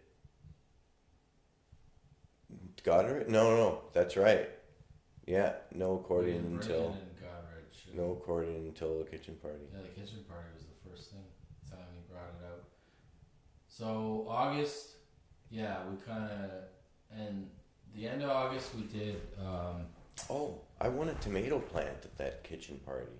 Hmm? I won a tomato plant at that kitchen You party. did want it. You won a tomato. Door, plant. yeah, Yeah. one of the door prizes. Grown it out. Yeah, it yielded some tasty. Did you have pizza from that?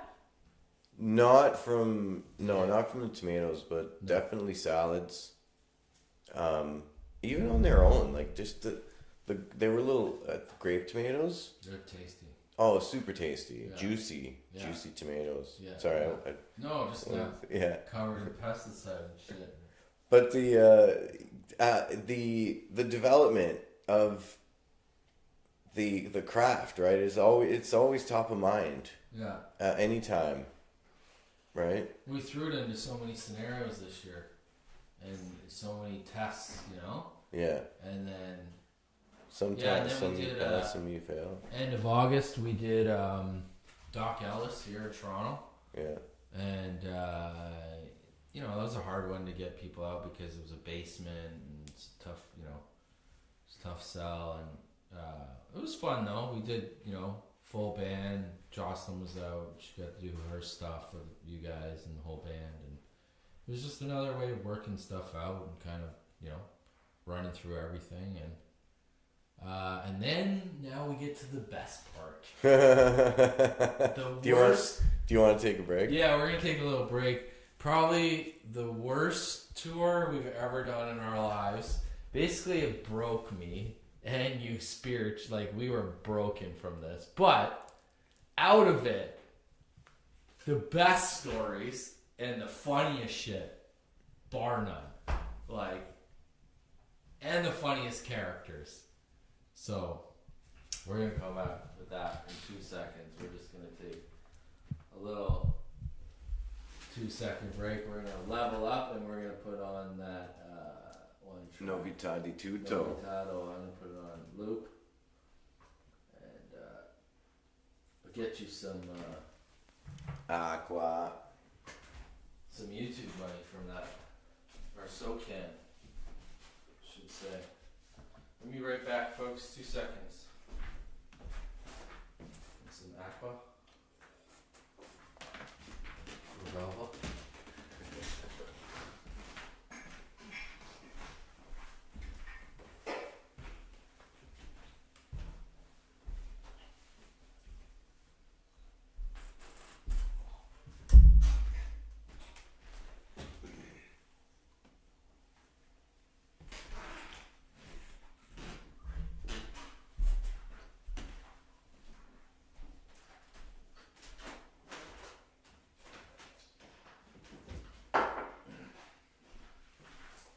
A little coffee remnants in your water. Excellent. Coffee water. So, Is it 10? Does that say 10? yeah, we're gonna wrap Shit, this. we're not. We're We're still wrapping not. We're. What? That's the thing. We're near the end. It gets really intense.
the song stopped.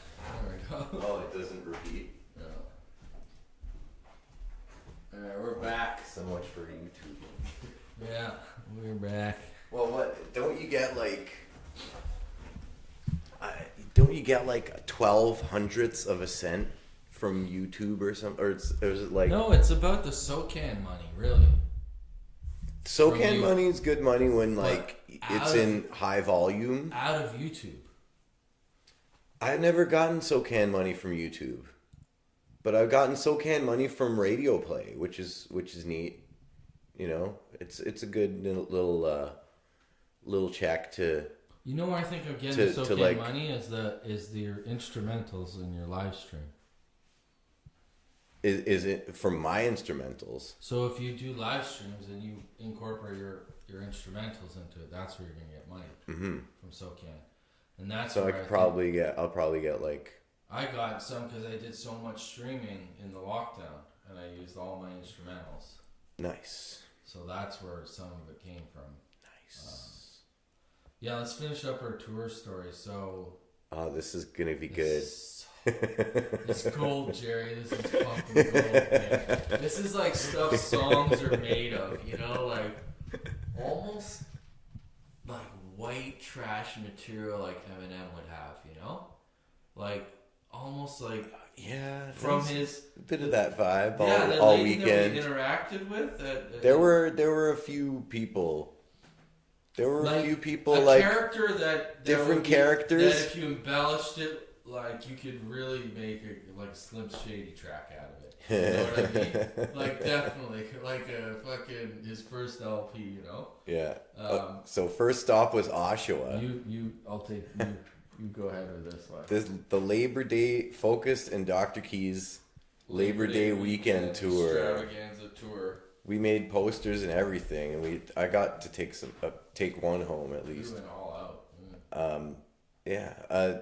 Oshawa, Simcoe Blues and Jazz.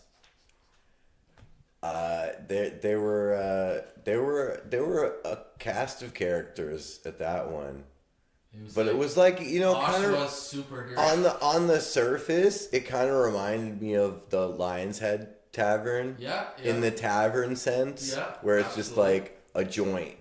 There's just there's gonna be regulars, and the regulars are just like who they are. They're like baked into into the city that they live in. They grew up in. Yeah, essentially, yeah. They got like ass grooves in the stools for them. Have plaques at that bar where they die. Like, there'll be a plaque at the bar where they sat. This bar stool's been retired. This guy sat and drank here for 40 years. No one can sit here. Yeah. And then like after like 50, 60 years, like we can't sit at the bar. But exactly like you said, like the one in Windsor, it was like one of those establishments that like this was the shit in the day. It was the shit in the day. Yeah. And I think that Simcoe Blues and Jazz has some regular stuff. Oh, it had its day in the sun. I think it still has some days. It still does, yeah. Because I'd seen a poster. It's still packed some nights there. Yeah. I'd seen a poster that someone I'd worked with many years ago was back on the scene. When I met him, he was spending time in the studio, developing his craft. Maybe he was at a point in time where I was earlier this year. They didn't have any trouble looking for jazz. Yeah, or blues for that matter. Blues. Steve Jensen, powerhouse guitarist, had played there 1 month before we did. So it was nice to see the poster there, and while I was handling the door during your set, and also made a connection looking into the future, which we could talk about else time. We did the same. Had the same format where we alternated the sets. Yeah. You opened. We did the same format we did in Godrich, where we did an hour each. Yeah. So you opened this time. Yeah. And then there was some heckling going on. This was fucking, like, if you can compare it to a comedian, like, having to deal with heckling. But this was, like, there's heckling, like, because you have a crowd with comedians. Like, usually the crowd will turn against the heckler and, like, silence that person. Yeah. But when you're doing music and there's only 5 fucking people in the place, and that person doesn't just heckle you, chirps you every other song. Anytime there's silence. Anytime there's silence. So it's like, you know, when we get hecklers at music, it's like we're not allowed to be mean in a certain way. You know what I mean? Where comedy, it's part of the thing. Mm-hmm. Like, they can tell you to shut the fuck up, and it's part of the joke, right? Yeah. Where we're just, like, battling these people.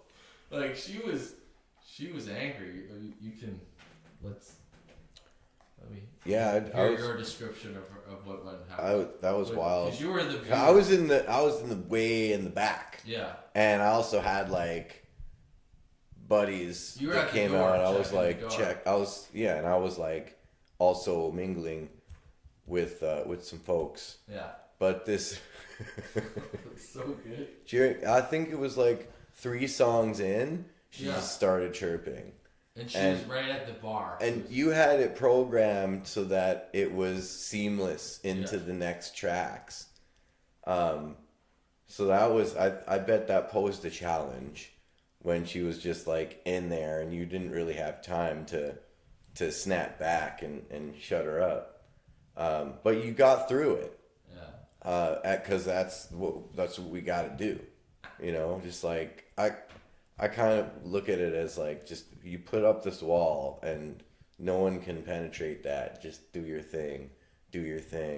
And I've been incorporating that into, it's like not like necessarily like a wall, but now more like a window. But don't let it affect your performance, really. No, just a window where I'm like isolating from like the noise, just like noise canceling mental window.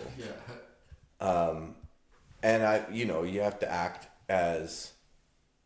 to work as like a conduit for the sound, the vibrations, and make them sound the way they have to, as intended.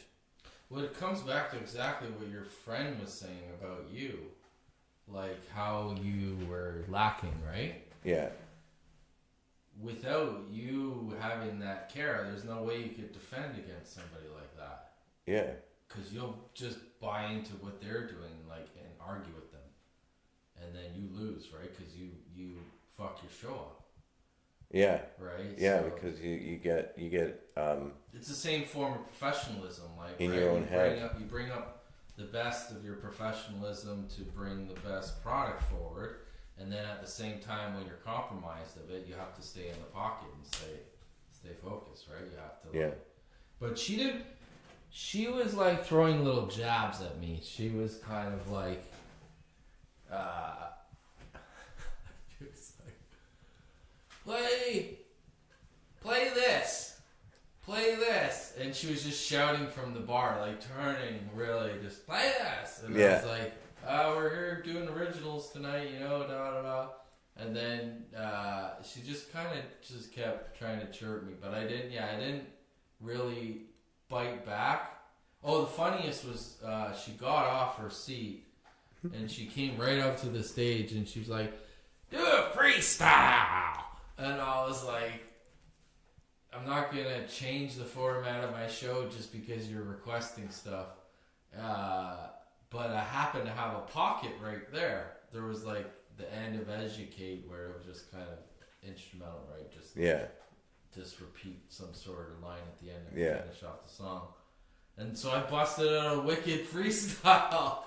And she goes, that's not a freestyle. I was like, that was probably one of the best freestyles I laid live ever, Yeah.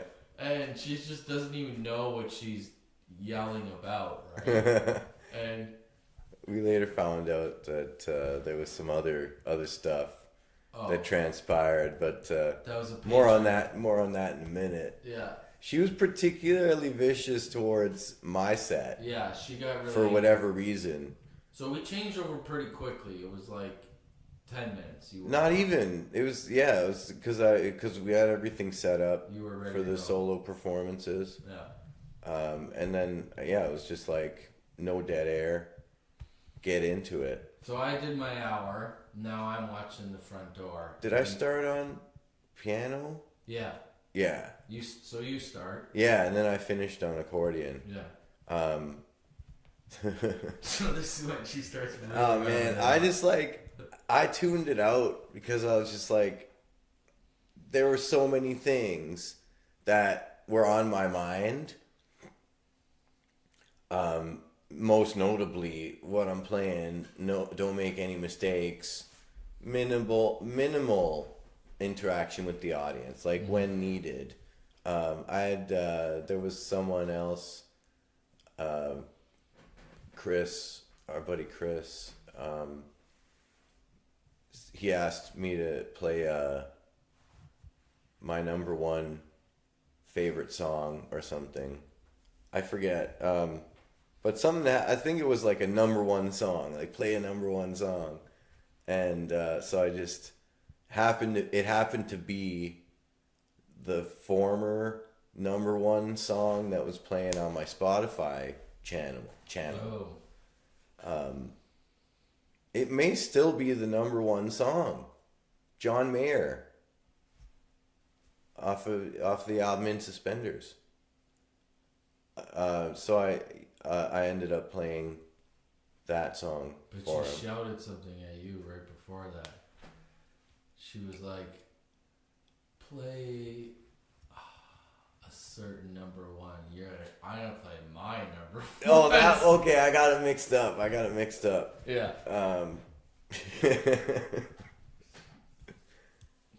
Because she started chirping at you, play Neil Young. And then she got off her seat and walked like right in front of you and started saying, play this, play that. And you're like, okay, next song. Yeah, that's the window thing. And I was right behind you like, don't fucking buy into this. Yeah. I'm like, just stay, keep like, I was like literally looking at you. I was like, don't even engage with her. Don't even fucking look at her. And then, then she was, we were. Yeah, at some point. Yeah, she was chirping. Towards the end. Near the end, the owner came up to me. You had about 15 minutes left. I was done in, I think at that point in the set I was done in 10 minutes. Yeah, you had 10 minutes left. So Yeah. he had approached me because our plan was you and I were going to play another half an hour and jam together. Right? Yeah. So he had come to me and he goes, there's not a lot of people here, and he's like, maybe we could just end the night. And I'm like, yeah, done. Yeah. We're done. And I said, it's like, because I knew you had 10 minutes left, and then that's when I went up to you right away, and I was like, as soon as you're done this set, because you finished the song, and I went up to you and I said, just once we hit 10 o'clock, we're done. You're like, okay. It's like, no argument whatsoever. And then as you, she knew this was happening, so this is the golden shining moment, epic quote of all time. So I'll set it up and you finish it. So she's like at the bar and she's looking straight at the bar, but the way she interacts with us is like rah, rah, rah. She goes back to the bar, rah, rah. And she's got a guy she's dealing with here who's obviously been involved with her, and he wants nothing to do with her fucking drama. And he's just constantly through the whole night, and you can hear the lulls between music. He's telling her, "Shut the fuck up! You're embarrassing. You're fucking just shut your fucking yap." He was chirping her the whole night, but she just kept driving him right. if you heard the story, like, this guy threw her down the flight of stairs, like, that would be the whole backstory. Yeah. Like, you're like, I wonder what happened. What did she do to provoke him? And it was like 4 hours of, and as they left the bar to have smokes, she was jawing him the whole fucking time. To me, personally, I would just be like, I'm not even gonna be here. I gotta leave. Like, Yeah. It was so. Anyway, she was. They had their Jerry Springer moment. We had like people acting out Jerry Springer themes as our audience. That was basically what it was. And we were saying, like, if Oshawa was a person, it would be these folks, right? So anyway, I'll set it up. So she's at the bar. She's like, there's a big, huge sign above the stage. She's like, Simcoe Blues and Jazz. And then she stares right at you, and what does she say? She turns. That's when she asked, "Where's the jazz?" And she was like, as if it's like you're pointing out something visual to somebody, like you just discovered something with Scooby and the gang, like, where's the jazz? And just like shaking her finger, like, shame on you for being jazzless. And I was like, really? And that's when I was like, okay, did you not just hear the hour of jazz piano that Dr. Keys played? Perhaps the saxophones that were in like 6 of my songs. Sick, yeah. That you were talking over. Maybe that jazz part, you missed the element 2 part, right? And she was so angry. Like, we had like so disappointed her, right? And With then our supposed lack of like, jazz. Right, the last song was probably the last song. And yes, it was. I was packing up on the other side. And she came and attacked me too. She's like, oh, your music. She's chirping me from the bar too. She's like, you suck, and your music's all that. And I was like, great, thanks for coming, thanks for listening. And I was like dodging it and kind of just like throwing it back at her. Yeah, whatever, I don't care, you know. And then I was on the other side of the stage where we load out, packing up. And then she decided she needed to keep talking to me and run right through our stage. The stage. So you're still playing, and she comes like diagonal. Like, I gotta tell you. She's like, I gotta fucking tell you what's going on. And she comes right across the stage, and she's like, your music's terrible. And that's when I snapped. And I was like, listen, don't ever fucking come on the stage. I was like, you don't like the stuff? There's the fucking door. Nobody asks you to stay here for 2 hours, you know? Yeah. Like, this is original music. We said this at the beginning of the night. It's something a little different. It's not a full band. You know, we're just 2 of us have showed up. This is pro music, original music. You had a problem with it, and but you're still playing. You're finishing the song, and I'm just ripping her. I've never yelled at somebody like that, you know? And I was just like, holy fuck, this lady is like huffing gas or something, man. Or like, she was on something. And right then and there, I had enough of her. And then she went back to the bar and was like, are you gonna deal with this for me? Like, egging him on to like go fight me. And he was like, he was not fuck no. interested. He was like, shut your fucking mouth. That's a hard no. And he was just like chirping her back. He's like, if you don't shut the fuck up, he's like, I'll put a hammer through you. Yeah, something like that. He was getting like. He like physically threatened her. Like, I initially thought that she had provoked him to like bust our heads in for whatever reason, but in a minute after that I knew it wasn't about us, because he was just like he just wanted to chill. Yeah. but she was just like getting in there, and As the kids say, and this is my favorite saying, he had no chill. no chill. No whatsoever. chill. He snapped. She had no chill. He had lots of chill. and then she had no chill. She took that. She had all that lack of chill. Just basically, she poured it on him, and it like.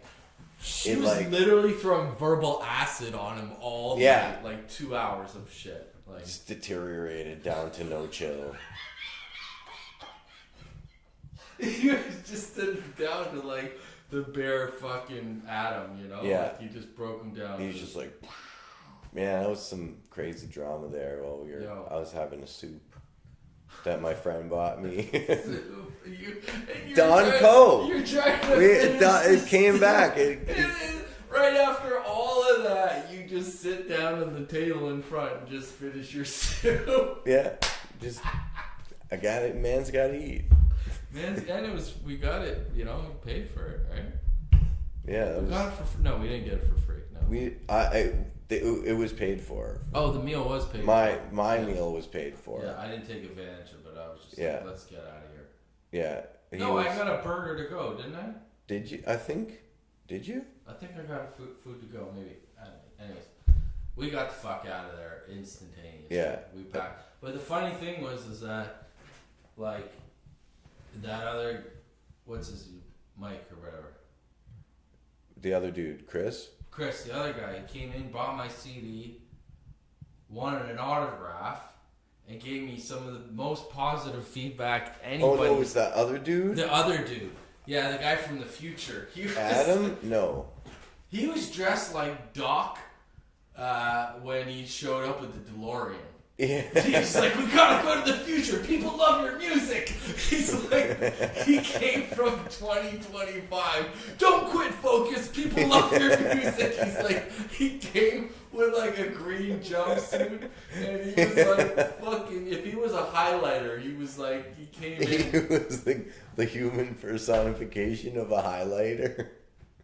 He's just like highlighting all of it was like almost like we deflected all this fucking barrage from this crazy woman that the universe was like, we gotta give them something, you know?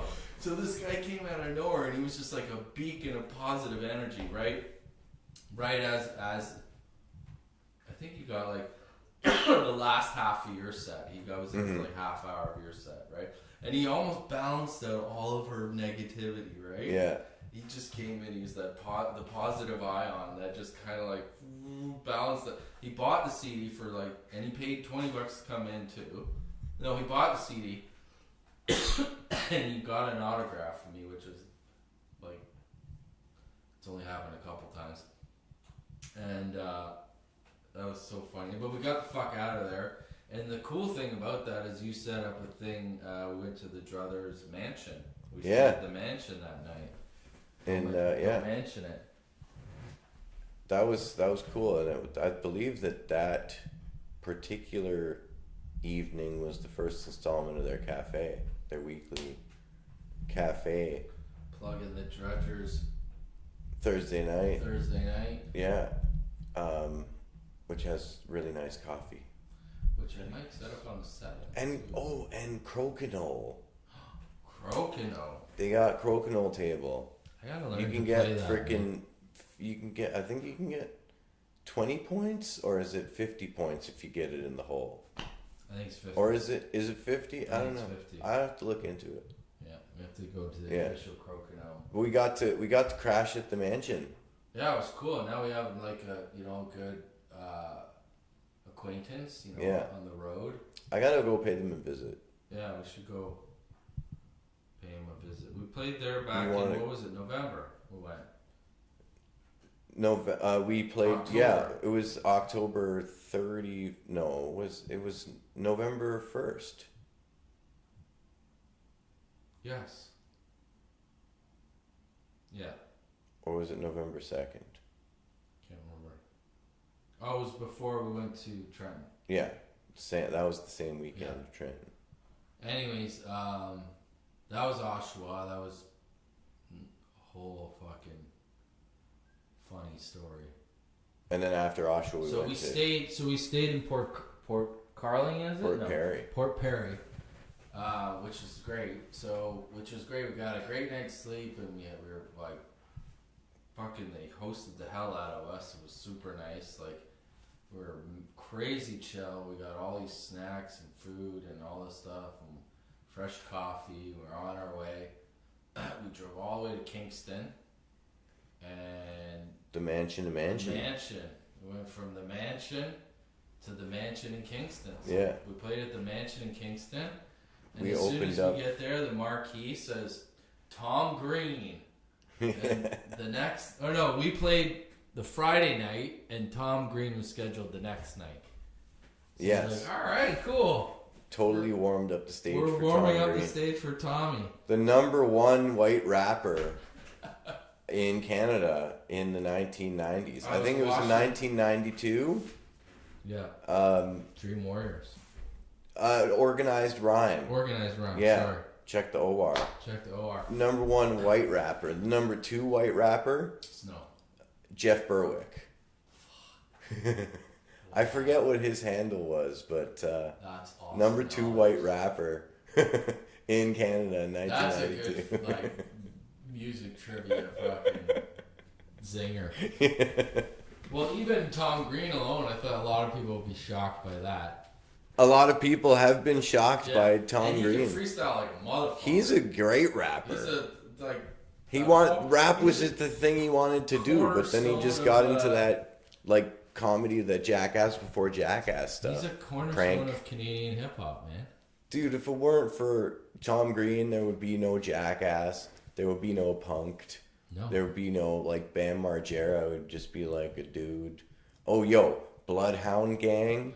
There would I read also this. be I no read this. Fear Factor without him because he did some gross shit. Yeah. Just voluntarily, there was no fucking prize. Kenny versus Spenny. Yeah, Canadians really fucking set the bar on like really beating shit out of themselves. We could go back. We could trace it back to like modern comedy. Yeah. We could trace it back to Tom Green and Jim Carrey. Yeah.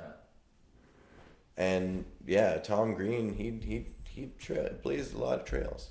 So it was great to open up for Tom Green on our Labor Day weekend tour. Anyways, it was a great place. It was a cool place. I think just it was my first time there, and I hadn't played there, and I didn't realize that the bar, they don't really promote the upstairs part. It was kind of removed and separated, so I was just trying to find a way to get people to come up, and it was a great stage. We got great sound. We got a great recording. Everybody was super nice. The sound guy was nice. The staff was amazing. We had a couple of young guys from Kingston open up for us. Mm-hmm. The one kid played with me. Yeah. Which was fire. Absolutely he did. fire. He had a wicked solo on He that. was murderous, and that's on my YouTube channel. Anyways, yeah, great kids. Relaunch. Tyler and what was it? Quentin. And so, yeah, great connections in Kingston. We had a great time. We had an Airbnb there. We just, chilled. It was great. And then that's when the storm started brewing right behind us. We drove all the way from Kingston back here to Toronto, so 2.5 hours. Something like that, yeah. And we had planned like a siesta here. So we made lunch. We had like Italian lunch. We stayed for like a couple hours. We were refreshed. Had like a little, time to relax. Yeah. And then packed head up. on the road. And then where did we go? A little Labor Day weekend traffic on Saturday. Where did we head from there? Meaford. Meaford, Ontario. This is where the story gets Meaford. The home of some pretty fine sunsets. Yeah. We got to our gig. We did. We got to our gig with like, we got there with 25 minutes. It was tight. We were supposed to play at 7:30, but we were there at like 7:05 or something. Yeah, it was like, it was about 25 minutes before our start time. Yeah. We had totally, the bad part of the whole thing was forgetting power cable. a power cable. So we were scrambling until I realized that right at 7:30 when we were scheduled to start, that I brought an accordion, which you don't need a microphone for, so music can start. We started on time. And this one kid who came just because he had heard that there was music going on, came out with a camera and took some shots. Yeah. And also was the guy that found the power supply. Yeah, he just like from wherever his buddy down the street. Like this kid just saved came out of the universe. We just got there and it just like it was weird. Like just because we didn't dwell on negative stuff in Kingston, and then this happened, and then this kid came out of nowhere, and he loved it. Like he really enjoyed. He stayed the whole night. He played pictures for us the whole night. So a lot of people did stay the whole night. So it was interesting right off the bat because the people that we interacted there, as soon as we got there, were pretty crusty. Mm-hmm. Like it was almost like it was an inconvenience. Yeah, that we had showed up, So the owner or whoever was responsible there, she was really crusty. And then I just kind of explained to her how we forgot the cable, which is an innocent mistake. But it was like as if we ruined everything, but she was trying to figure out. It was hard to explain to them what we needed, right? Yeah. So anyways, we had another old man who was actually went up to his apartment to find one too. We found one like a little later. Yeah. Anyway, so there was no stage. It was like a patio outside. We'd set up everything, these lights and all this stuff. We played our show. There wasn't many people. There was like 12. 12, people. Yeah. And most of them, they ate their meal, drank their beer, and they left. A lot of them didn't stay the whole time, but there was like a group and then another group. I distinctly remember there was one family with a 9 or 10-year-old, and they were there like 2/3 of the time. Yeah, they reached out their meal and that. Like, and it was starting to get dark earlier that time of year too. Yeah, and so this is where it gets good. We finish, and that lady who we had interacted with when we arrived, I said, it's time to settle up. Do we get paid now, or is what's the deal?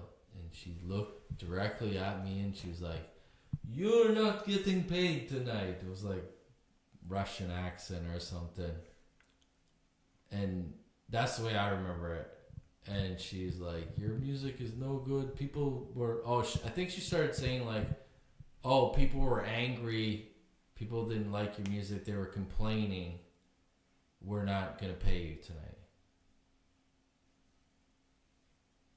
And I was like, that doesn't make sense. What the fuck are you talking about? So I went off on this arguing with her, and then like they weren't willing to pay, and we're like, we drove all the way from Kingston, we did our job, you should have listened to the music. We didn't like what our style was, and you're just trying to find a way to rip us off, right? So yeah, it was the red. That was more. That was a little bit deeper too, like kind of like that theme, that theme I was talking about earlier, or like some sort of common theme between the two cities. Yes. If Meaford was a person, it would be. It's almost like so. There was the one dude in the morning, at sunrise. When I balanced it out. He was just like mad chill. They both, him and his buddy, didn't they go there for like they bashed 25 years. Yeah. And they knew exactly the lady you were talking about. Yeah. And he's like, "Yeah, we don't go there anymore." Yeah, and the coffee shop. the owner, she was like, yeah, well, it's usually quiet there.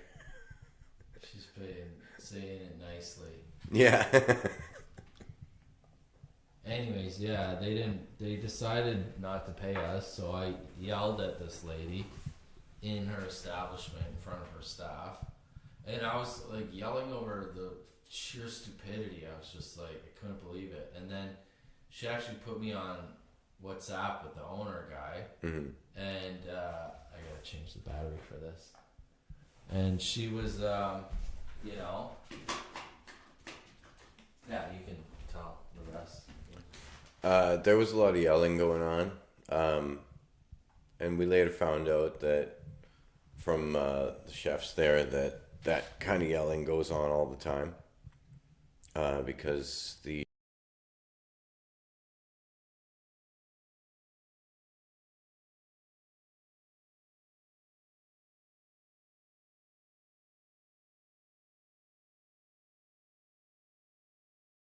finishing off, packing up the vehicle and moving on There was in the enough tour. anger for the both Yeah. of us that I was pissed. I was fucking angry because I was more mad for both of us because you drove all day, and I was pissed, right? And it's like we were banking on that too. And man, $200 if we ever on Labor Day weekend. Like you got this tourist spot. yeah. You know, you go up to Meaford and you're like, you're close to all these places where there's tourism going on. Yeah. You know, and dude, just the lovely hills and the how it just all curves around the lake there. Yeah, we saw some good scenery driving up there, like mountains and Anyway, so you and I, like, if fucking budgeting was an event, we fucking would have won a gold medal. Like, we were bang on. We had our snacks, we had all our food budgeted, our gas was budgeted. We drove a lot too, and we were like, I think that one was a 2,000 kilometer trip. We were right on budget with everything. We were like right fucking zeroed out. And that $200 actually was supposed to give us everything. Oh no, the $200 was supposed to pay off everything we put in. Yeah. The food, the gas, and whatever. Yeah. Right. And the Airbnb we paid for in Kingston. That $200 was going to get us even with everything. Yeah. That's what it was. So they refused to give us the $200, and now we had no money to stay anywhere. So we decided to find this kid told us that there's a nice place to park. So we parked, and we woke up, we slept in the car, and then we woke up in this beautiful sunset, you know? And then we met these two guys that were parked there, and we talked to them about it. And we had a good laugh with them. And then the coffee. and we went to get this.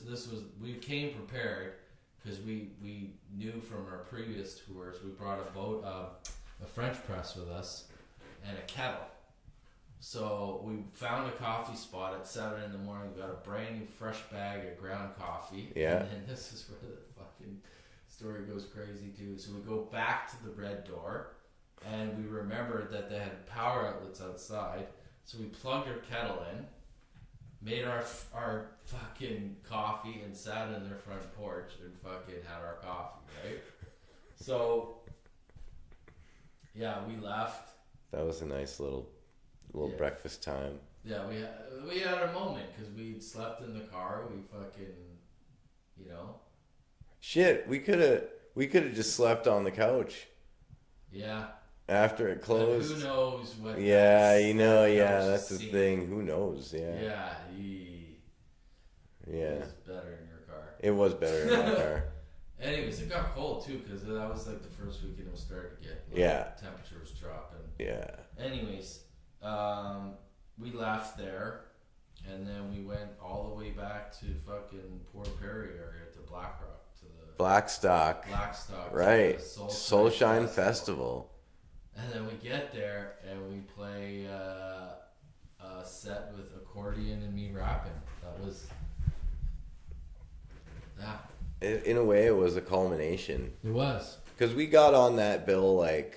Last minute. It was last minute. I think there were like 10 days before that when it was confirmed, because someone had approached me about playing the festival. I had done so previous years, so I was like, I was in. Yeah. But yeah, someone approached. I wasn't like, I knew that it wasn't logistically sound for me to do it this year. So I was just, because I was in the studio, I was more concerned with getting on that. But then this opportunity came up where, you know, I could also tour and work the new material. Where we went out to Blackstock for the Soulshine Festival, and it was cool because that's the encapsulation of the true sense of community that we strive for as individuals, as part of a community, where we're all coming together and we know our worth, whether individually or as part of the greater whole. Working together with the folks, like that was wild, because like, given what we had experienced the day before, we get parking and we roll up, and the first person we see had this stage set up that wasn't even part of the festival. Like, they were in the vendor grounds, doing their chai tea, and he's like, "Oh, hey, Dr.Keys, that's great to see you. We're together now. You're with us." And I'm like, "Okay, cool." Yeah. But they knew we were coming. Yeah. I mean, other people knew we were coming, so it was just a matter of like, where and when are we gonna play? Because they had all these stages. Yeah. That's these new stages that they. Oh, we were so last minute. Like, nobody really knew. We had actually like created the fourth stage. Yeah. Because there were 3 stages this year, as opposed to 2 in previous years, and then this one, like, we made it happen. They made it more for, I think it was more for the dance night. They had a thing later on. It was like a white background. Yeah, Bollywood movies. Yeah, for projecting stuff. Yeah. And then we just used it as a stage, and but the funny thing is like, and I understand, like, from a tech perspective, like, they were on their last day of like 3 days of doing. Yeah. So their setup was just chaos, and so when we started plugging stuff in, it was just like, ooh, feedback, this is not working. Yeah. And then you and I, just because of all the stuff we went through the whole week, we're just like, okay, we're taking control. So we took 100% control of the setup. We just unplugged everything and we started from scratch. And then we just plugged it back in and we got the right sound that we wanted. I think we kind of took control, and then we dialed in, and it sounded great. Like, we got a good set out. And then the cool thing about that was, like, all the flack we were getting from the negative shit was, we got the balance back. Yeah, and then some. And then some. And then, like, we got all these people that really fucking liked, that were passing by and watching us, and they really, like, gave us some good feedback. And the one person that was there was really into us, and I was like, oh wow, somebody applauded. That breaks the no applause tour. And it was such a nice moment where we were like, holy shit, okay, like, now we're being reaffirmed of what we do, you know? Like, yeah. We're giving validation of, like, what we put out, right? So it was a nice set, and then we got to, like, really relax that night. Yeah. I went to the dance. There was part. bonfire. Yeah. Oh yeah. Our friend Emily, I went with her, and we did this whole No, the Yeah, the glow the stage. glow stick. Her and I went and did dance like it was in the 90s again. Yeah, I was so tired. That's like Oh, I had the opportunity You drove like both years. Like last year, I was working an early morning job, so I worked and then I made sandwiches, and then we went to the festival yeah. and I fed the band sandwiches with meat in them because I knew that's what the band needed Yeah. to have sustenance for the night, and all these cats just wanted to go to the glow stage and like rave out or whatever till whatever 4 o'clock in the morning. And I was just not interested because I had almost like gotten a headache and I definitely needed to get sleep. And as soon I was in bed before kids. You were. That's how early it was. And the same thing happened this year. Yeah. You were I was just like, yeah, because I got up at, it was like, I think I woke up at 4:30 in Meaford.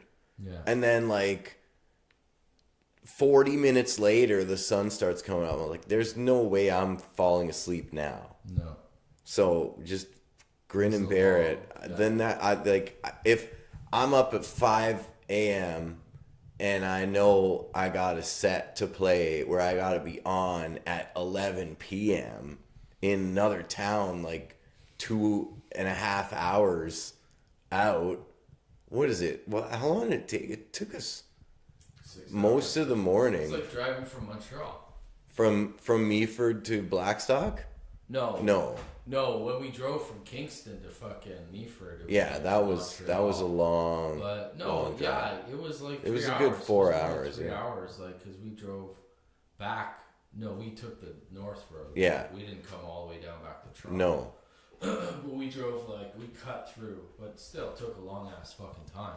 2.5 hours to We get. stopped and grabbed Emily too. Yeah. We stopped and that's what we did. We had a little pit stop in Port Yeah. Perry. And before that, we did a little stop in Collingwood too. Yes, we did. Oh, yes. Ping pong in Collingwood. I forgot. The membership at the YMCA is the best thing for a touring musician in Canada because when we slept in the car, I had my YMCA membership, and the next morning we just trucked along. We went to the YMCA in Collingwood. We each were able to get a shower, relax. We were able to transfer all my footage, charge the computers, charge the cameras, and we played ping pong for like an hour. Yeah. We just sat there and fucking ate our lunch, our sandwiches. We ate our fucking sandwiches. No. Yeah. Oh no, there was burgers. The burgers to go. We had burgers to go. We had the burgers From Meaford. from me.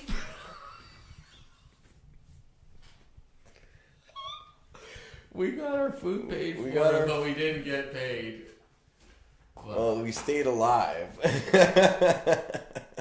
wow. Well, we made sure we got our food ordered first before that ordeal happened. Yeah.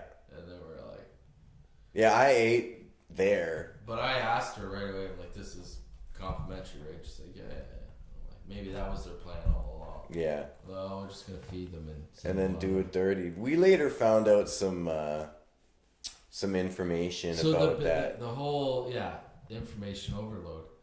The whole fucked up thing about the whole thing is that you and I, after we got home, Opened up. We uncovered a Pandora's box, a wealth of information. So Red Door in Meaford, go fuck yourselves, you pieces of shit.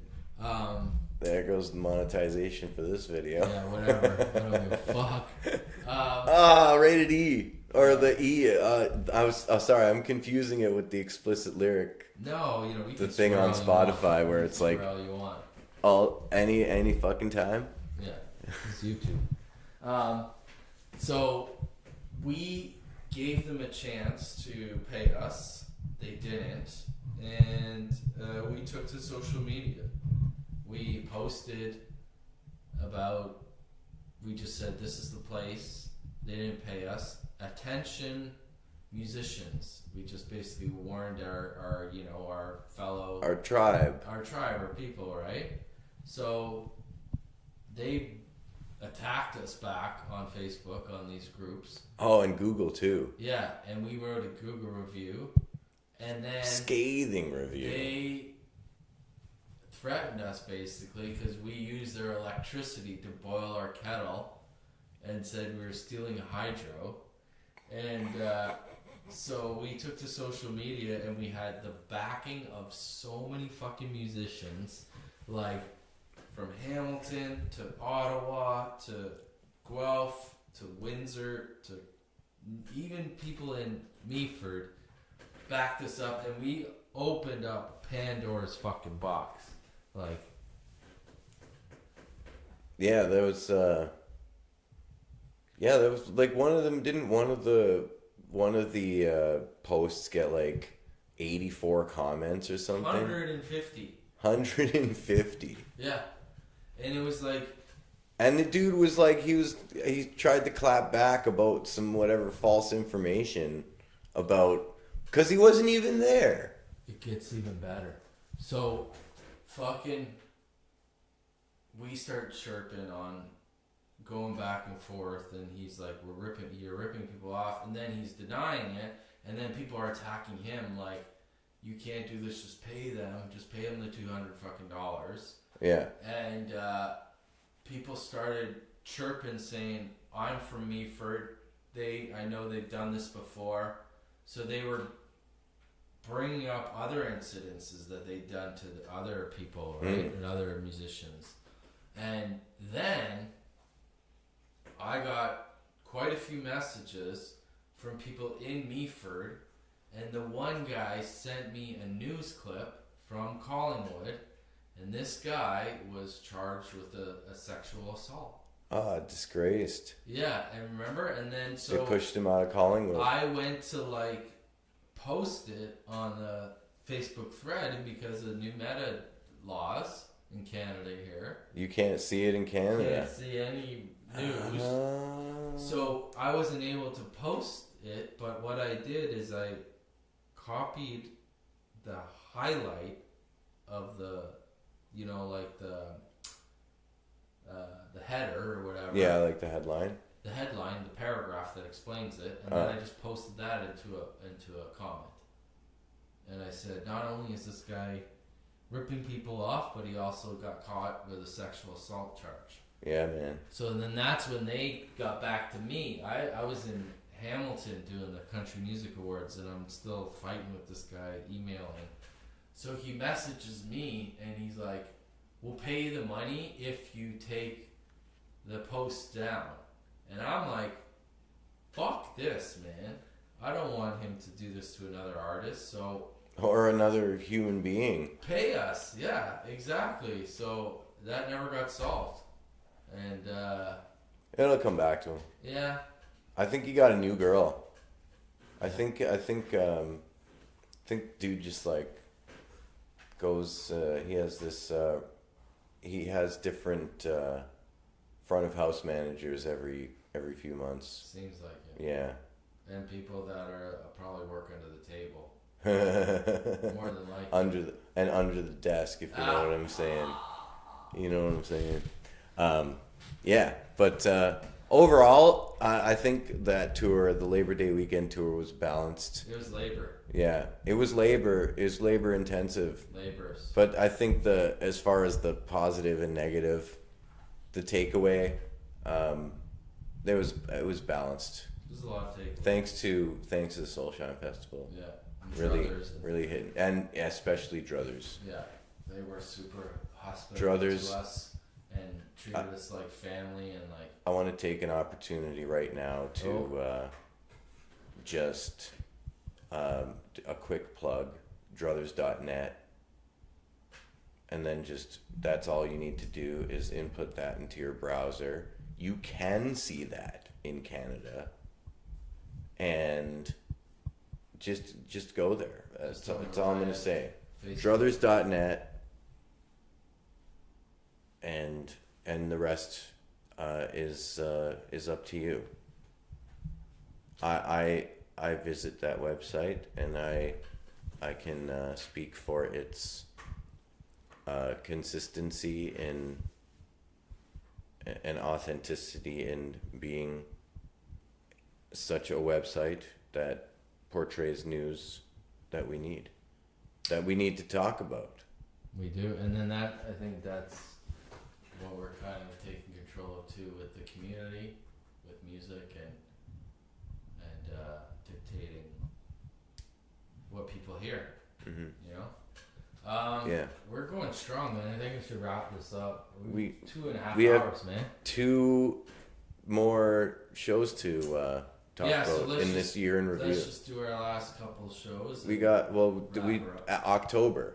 Yeah. Was October? I don't think we did anything in October. No, I was went with Wayne back to Godrich. Right. Yeah, and I was just still in the studio. Yeah, and I went to Stratford, which was fun. It was a great place. The Bunker. There were cool people there. And I had another one. Oh! It was our first show for Community Focus. I played at Spirit Leaf here. Right. In the beaches. I had a show at a weed store, so that was cool. That was the beginning, the birth of Community Focus.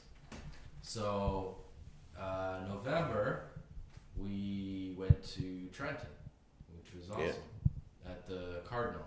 We returned to the Druthers Mansion. Yes, you'll plug that if you like. Yeah, that was neat. There was a drum circle. Yeah. Which is interesting to me on a personal level, because back in 2012 I was hosting Jam Night at the Central before that whole entire block at Bloor and Bathurst got decimated for condos. But when I was hosting the Jam Night at the Central, there was this drum circle that took place up the street that had the after session at the Central. So it ended up becoming a really neat little jam night. But fast forward to November 2023, and the drum circle was going strong at the mansion, and I got to jam on a tune impromptu. Wasn't part of my set, and it was nice. And then ended up jamming with the percussionists for another couple of tunes.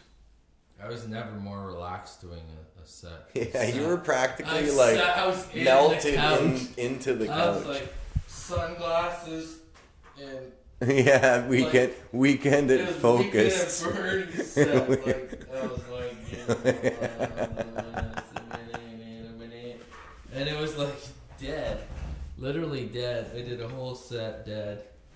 And, yeah, that was interesting. And then I think our probably our best combo. We went to Trenton. Like we played pretty good. It was really nice. And it was a cold night.